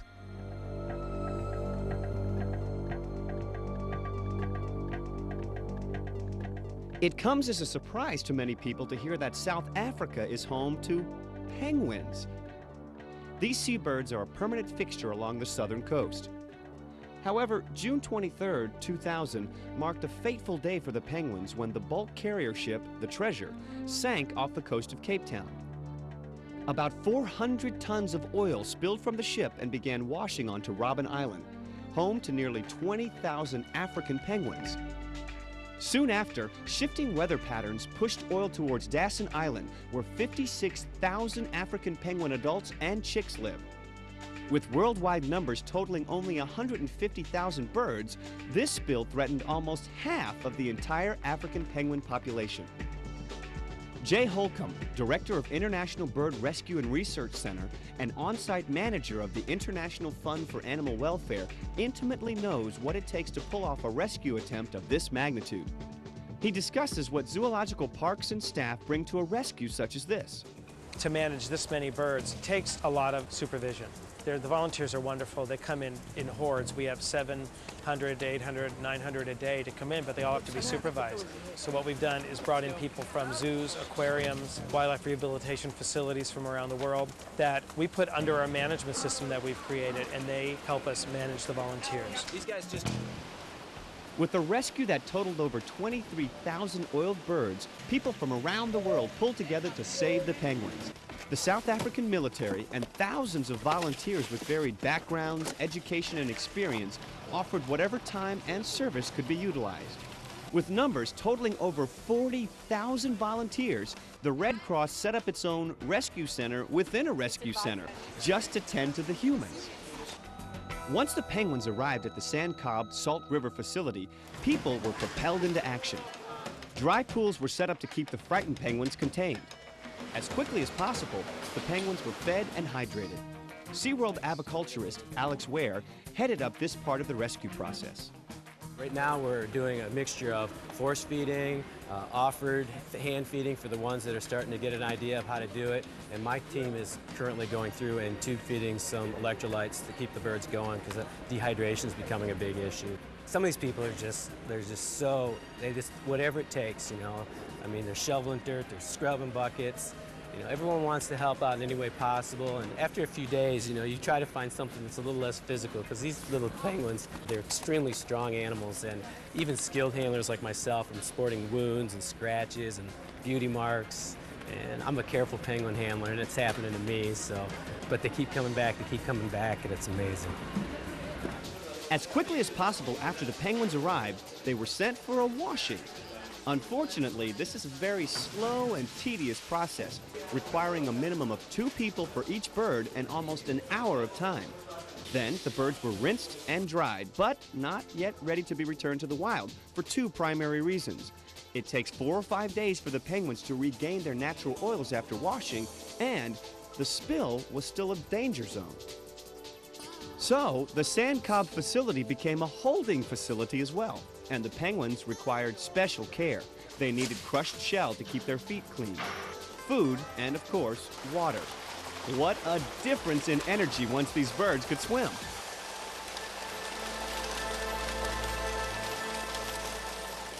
And what an amazing transformation to turn an empty railroad warehouse into a penguin rehab center of this magnitude. When the spill first happened, they must have known that this was going to entitle so many penguins, and they knew what kind of space requirements they were going to have, because I walked in, I was like, why do they have that huge factory for these birds? And now we're just filling it up. Every day we're needing another room, and to be able to keep it all central right here in one area rather than satellite rehab stations, everyone doing their own thing, it's a good thing for the animals, and it makes it very easy to coordinate the volunteers. Another unfortunate detail in this oil spill was the timing. It occurred in the middle of chick rearing season, and both mom and dad take part in raising their young. Parents were swimming through the slick in search of food, returning to the islands oiled, which would eventually make them unable to swim. They were also regurgitating oil to their chicks. Until SeaWorld aviculturist Lauren Dubois and Baltimore Zoo colleague Steve Sorrow arrived in South Africa, it was too much time and effort to focus on saving the younger birds.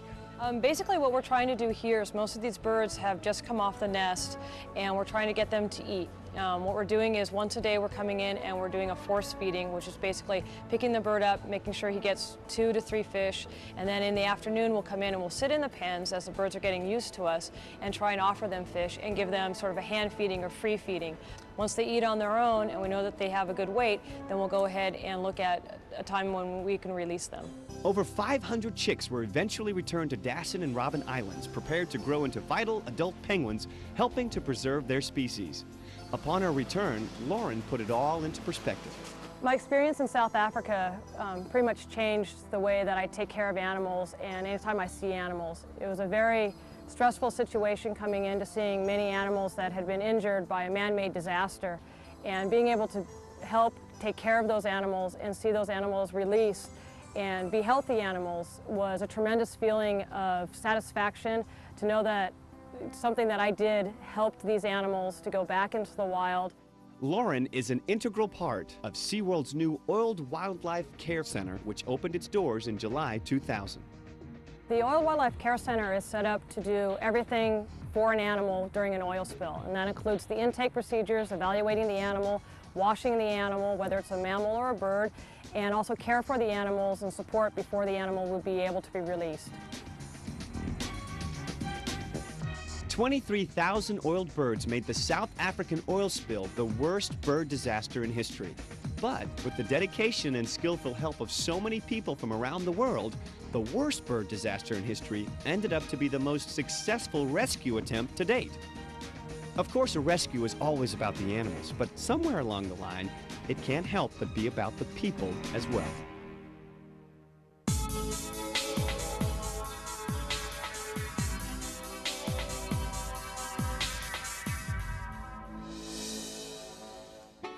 California sea lions like these are abundant off the U.S. West Coast.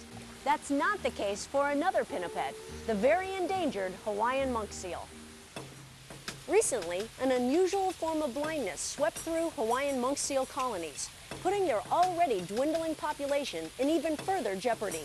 SeaWorld San Antonio helped rescue several of these blind seals in an attempt to not only save these few, but learn more about this pinniped in hopes of understanding ways to protect their entire species in the future.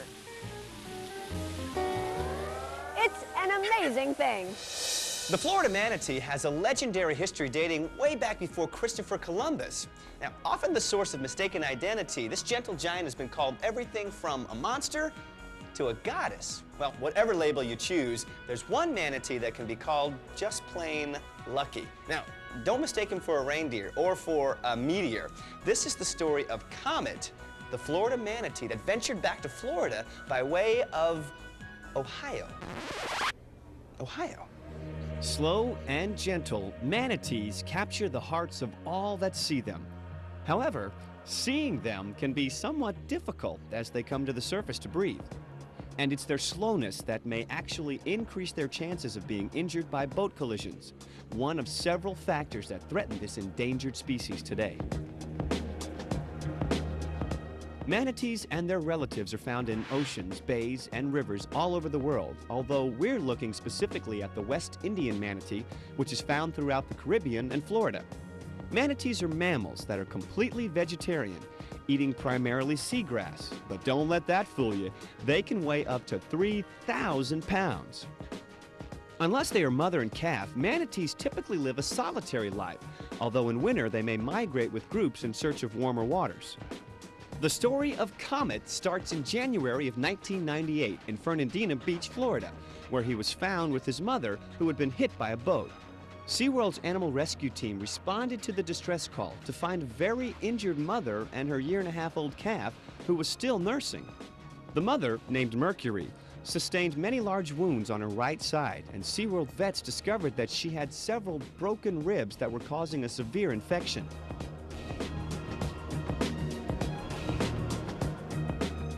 Working with veterinarians from the University of Florida, the infected, fractured ribs were removed. Although Mercury began to eat following surgery, her wounds were too severe and she succumbed to them shortly after.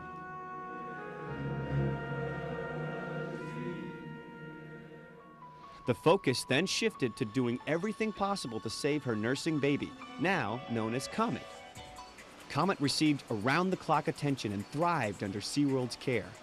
Fortunately, he was old enough to begin eating on his own, and when he became strong enough, was introduced to other manatees in the rehabilitation area. Then, in June of 1999, Comet was doing well enough that he was one of several manatees transported to the Columbus Zoo's new manatee habitat.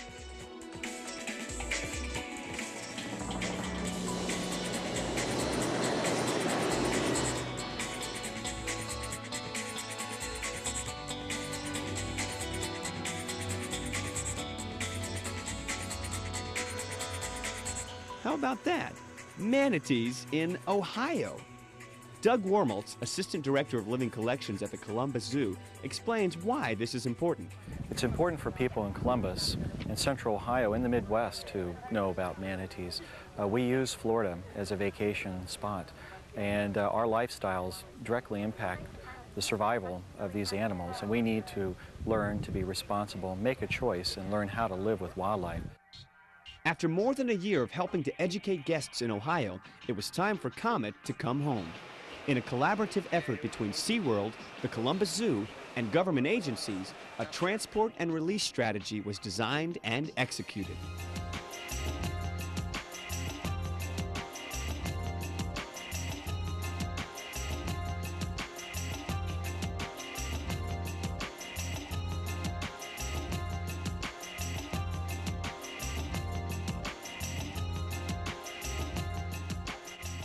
Upon his return to SeaWorld Orlando, Comet was prepared for release into the St. Johns River, along with another rescued manatee named Corey. Comet was released with Corey, a younger animal, today, so hopefully they'll stay together for a while. They're going to encounter the wild manatees that are in the spring, so Comet will probably learn where the food sources are and learn to move back and forth between the river and the spring, but eventually he'll probably go on his own. SeaWorld Orlando is one of several manatee rescue and rehabilitation facilities in the state of Florida. Equipped with trucks, gear, and staff, they are ready to roll immediately to the scene of a manatee emergency and are set up to treat the animals on site and upon their return to the park. Manatees, the last generation, serves as a home to animals unable to be released and, like the Columbus Zoo exhibit, helps educate visitors about the plight of the manatees. Every like 10 10 to 15 minutes they go up for air. Manatee's endangered because of all the boat accidents and red tide and their curiosity. It may seem like a lot to go through to save one animal, but today, a manatee named Comet swims free, slow and gentle, and brings the overall numbers of this endangered species up by 1. SeaWorld thinks that alone is worth it.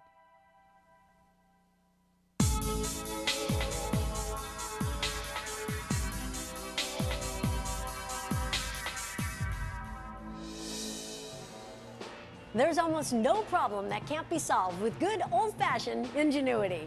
Just ask SeaWorld of Florida. When an injured manatee needed help floating, a specially designed wetsuit came to the rescue. And when a baby manatee needed to nurse, but the mother was unable, SeaWorld developed a manatee milk formula to nourish the calf. It's an amazing thing. Attaboy. You know, some healthy marine mammals like sea lions, seals, and walruses naturally haul out onto land at times. Now, they might do this to mate, bear their young, or simply to rest. But, you know, sometimes animals haul out because they're ill or injured.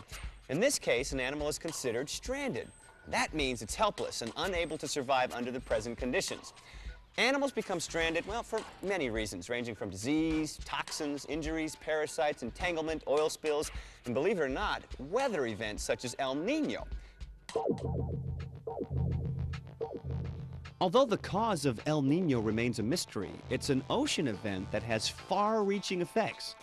It might increase rainfall across the southern U.S. while causing horrible flooding in Peru and severe drought in the West Pacific, which might cause devastating brush fires in Australia.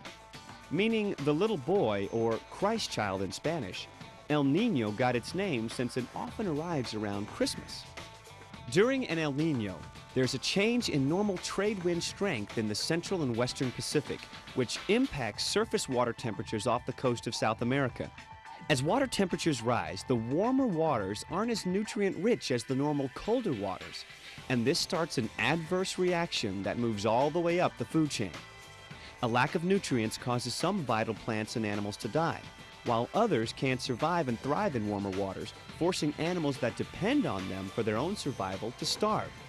It might also force animals, fish, and birds to migrate to other areas in an attempt to survive. This often results in animals stranding or ending up in areas not common to their species. And this results in an increase in rescues during an El Nino. SeaWorld San Diego's Assistant Curator of Animals, Keith Yip, explains. During the El Nino event, we rescued over 350 animals. So far this year, for instance, we've only rescued 35 animals. I'd say the average is about 75 to 80 animals every year, and sometimes around 100, but 350 is an excessive number of animals. What if you find an animal that appears stranded or abandoned? Observation is the first step. Often, in the case of a youngster, the mother may be off hunting, so unless the animal is in distress, you should simply watch it for a period of time. If the animal does require intervention, contact your local wildlife rescue and rehab agency. Often, humans think they're doing the right thing by intervening. However, these decisions are best left up to the experts that are trained and equipped to deal with these crisis situations. Many things can impact animals and their welfare, including weather. Sometimes nature needs to take its course. Other times, a helping hand, or lots of helping hands working together, is just what the doctor ordered.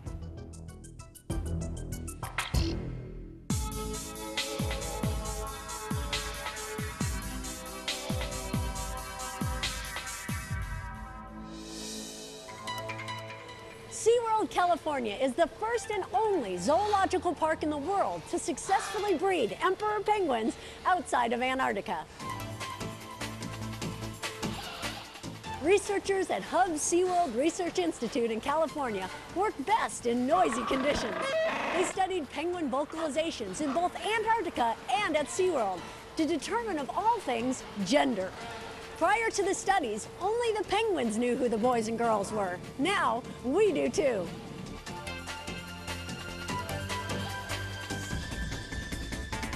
It's an amazing thing.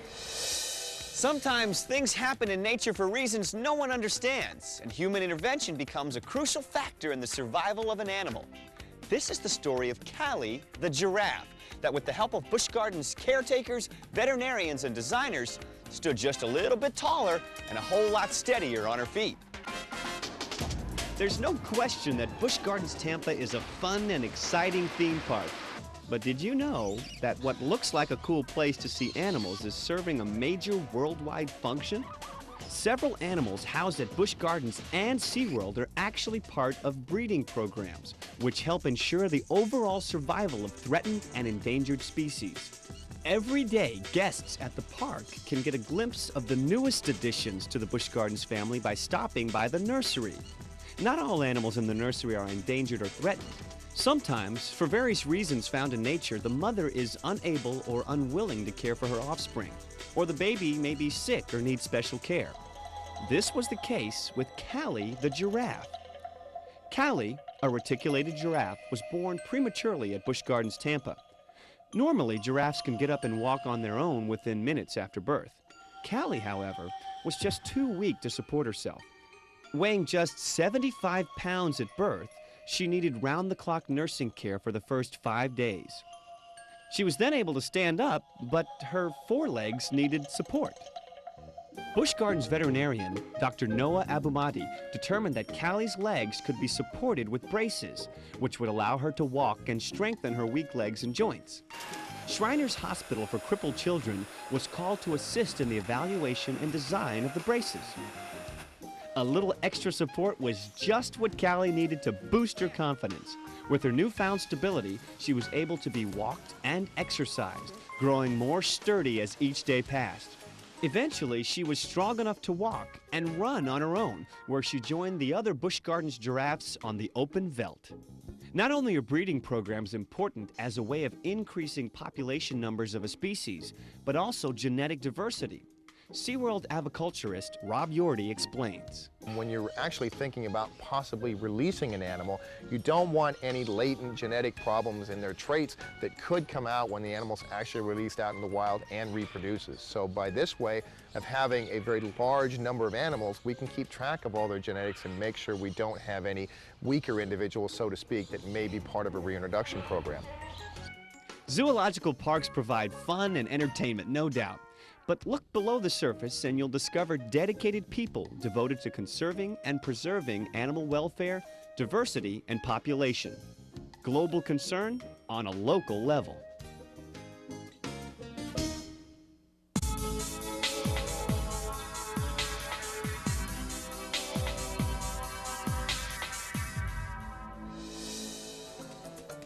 Like Magellanic penguins, the Lear's macaw is also from South America. One difference is the Lear's macaw is in extreme peril as more and more of its habitat is being harmed.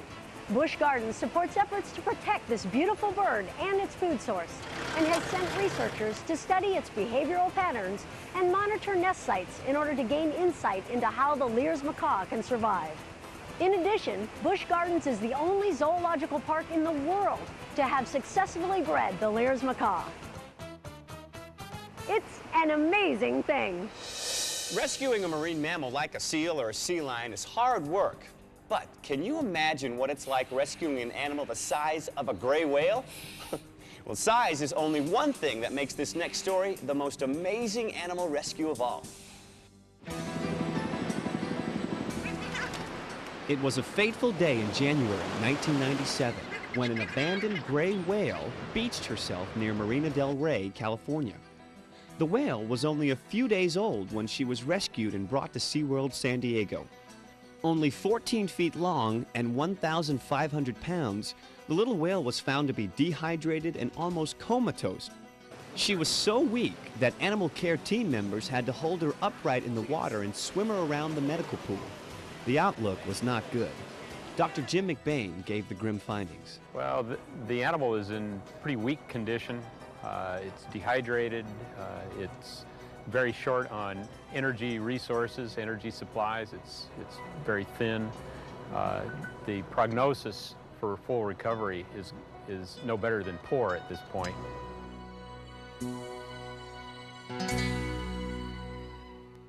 But with the dedication of the SeaWorld staff giving round-the-clock care, the little whale known as JJ overcame the odds. JJ was put on a specially formulated diet made up of a mixture of heavy cream, minced fish, and vitamins. She was hand-fed the formula at first and gained weight at an astounding rate. Eventually, JJ was introduced to solid food and was eating on her own. JJ thrived at SeaWorld, and as she grew, so did her pool. She became the center of attention as people from around the world followed her progress and visited her in San Diego. It gave so many the opportunity to get their first real-life look at a gray whale. There's much yet to be learned about gray whales, their patterns and habits. JJ gave us the opportunity to learn a tremendous amount about gray whales, their needs and requirements. As JJ grew, it was discovered that her vocalizations didn't show the wide range of sounds gray whales normally make. It's known that these vocalizations play a very important communication and navigation role in the wild. With the help of audio technology, researchers piped different whale vocalizations into her pool as she was feeding. They hoped that when JJ was released back into the sea, she would recognize these calls and sounds and follow them to other gray whales. After 13 months of constant care, literally tons of food, and lots of love, it was time for JJ to be released. She was well over a year old, weighed 17,000 pounds, and measured almost 31 feet in length. It was no small task to design the equipment, gear, and strategy to transport JJ to the sea.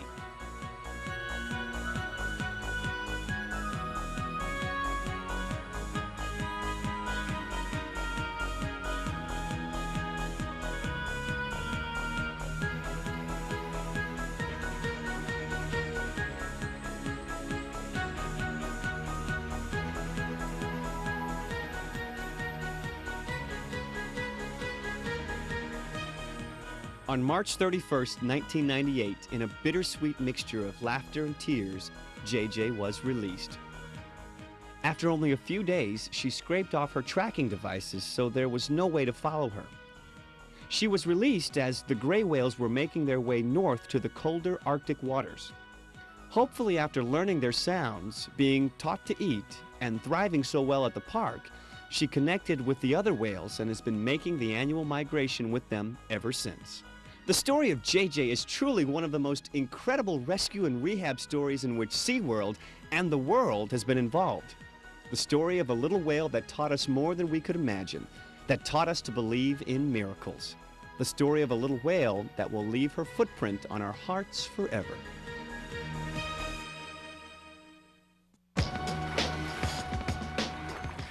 We've seen that things can happen at the hands of humans that may affect wildlife, like boating accidents with manatees and oil spills. We also know that some things are beyond our control, like weather events such as El Nino. And we understand that sometimes, well, nature just has a mind of her own, as seen with the stranding of animals like sea lions or whales. But even though we may not always be a part of the problem, we can be a part of the solution.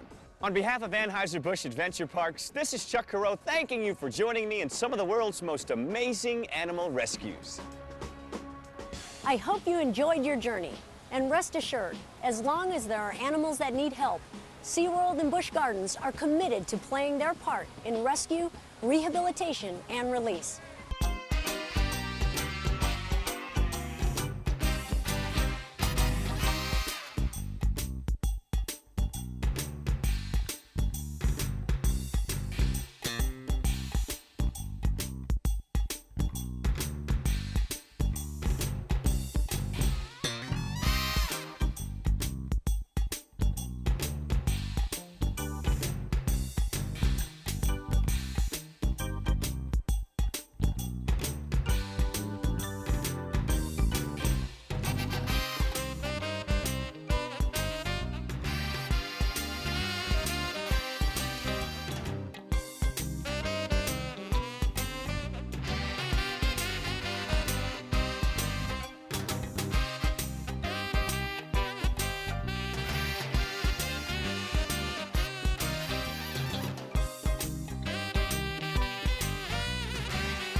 Coming up on this edition of Out of the Blue from Middle Tennessee State University, we introduce you to our Office for Research and Sponsored Programs and how they work to mentor and coach faculty members in finding and securing grants for projects. We tell you about Graduate MT and how this effort by our university college has helped hundreds of former students cross the finish line and earn their degrees. And we discuss how our College of Media and Entertainment is teaching and learning about artificial intelligence and its impact on creative industries. I'm Andrew Ottman, and this is Out of the Blue.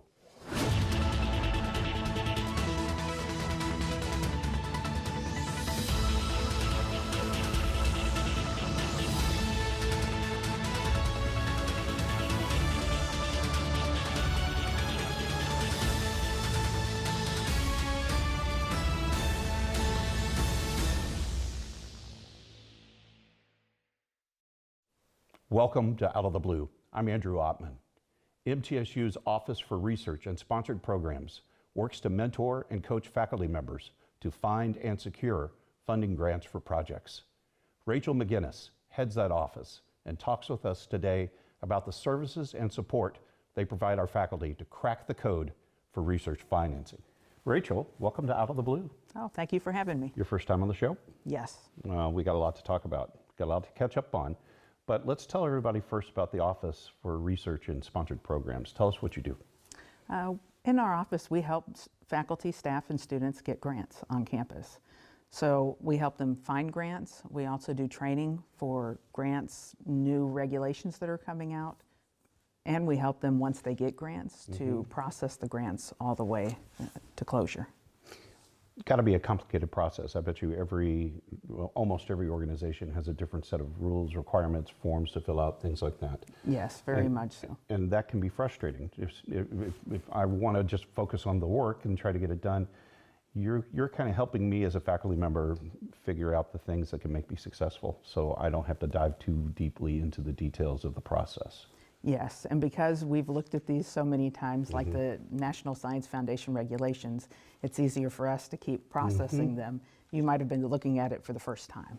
And I was going through some of the things you do. The grant enhancement program sounds like it's just really along those lines. You figure out a way to help a faculty member take an idea and make it into something that can get money and be more effective to compete. Yes, Grant Enhancement Program actually takes you all the way from finding grants that you might be interested in year one to submitting the grant before the first year is over. That's incredible. Yeah. From idea to completion. Yes. Is it scary for the first time if you're trying to do this? I'm a new faculty member. I want to get into this. I know this is where I need to be. I'm on the tenure track. I want to make this happen. I mean, is a lot of this sort of a coaching job? It is. Yeah, at the beginning it is, but about halfway through they get really excited. So it's great to see them grow throughout the program. So we had a colleague of yours and mine, Dr. Ben Stickle from Criminal Justice Administration, talking about all of the work that he's done through grants, an impressive total of $14 million. And he said something that I'd never really processed before, that $14 million sounds big, and it is. But that's not just money coming to the MTSU, it's flowing through us to help others. Can you talk a little bit about that? Because I don't think everybody quite grasps that. The university has a lot of grants that we work with the community partners and different institutions across the state. So really what we're doing is making a difference not just here, but throughout the state. And we're taking that expertise of the faculty, this resource of a state university, and using that collective brain power through this process to figure out how to make the place a better place to live, right? And make things work better, right? Yes, that is why a lot of the faculty do what they do. They really want to make things better. So how do I get engaged in this process? Where do I begin? Do I just call you up and say, hey, I want to get started? I mean, how do you find your customers, I guess is we try to go out anytime that we can to get a hold of them. They reach out to us. We have specialists for each college. It's listed on our website, and you can definitely reach out to them. They always like to help from the beginning of the process all the way through. So this is kind of a segue into the grant services you provide to faculty. I mean, I think that's one of them, right? Talk through the other things. Yeah. We do trainings. In addition to that training, we also offer trainings from the different agencies when they come in. We have other faculty that will provide trainings, and anybody that wants a training can request it, so we put those on. And you know, we do the proposal development and the award management afterwards. And all of this, of course, is a provided service of the university. In other words, as a faculty member, this is something you're doing to make me better and more effective in my world, right? Yes, we are definitely a service arm of the university. We want the faculty to come and meet with us. And then the University Council for Sponsored Scholarship. I was talking about Ben. You told me he's a chairman. Did not know that. Talk to me about what that provides.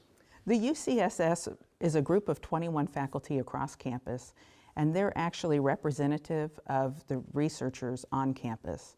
So you can always go to your faculty member that's a member of this committee. You can find them on the ORSP website, and they can help you also find the services that are offered. That's wonderful. That's wonderful. So there's, I guess if there's a common thread in everything I've heard you offer through the office is that you're really a learning and mentoring resource, right? You're helping me do my job better. Yes. And obviously you've got to have some success stories that you're really proud of. Is there one project you can recall? You think, gosh, you know, your time, because it's first year, right? It is first year. First year for you. So did you have something in that first year when, man, this is why I love my job? The grant enhancement program is actually the highlight of the first year because there are so many new faculty and they have all submitted new grants. Wow. Yeah. All of them? How many were in the program? There was a little under 40. That's terrific. Yeah. One of the things President McPhee is very proud of is that he talks about how undergraduate students at MTSU can actually find themselves through their faculty mentorship, be a part of research that's ongoing. In other words, not just saving that just for the graduate students.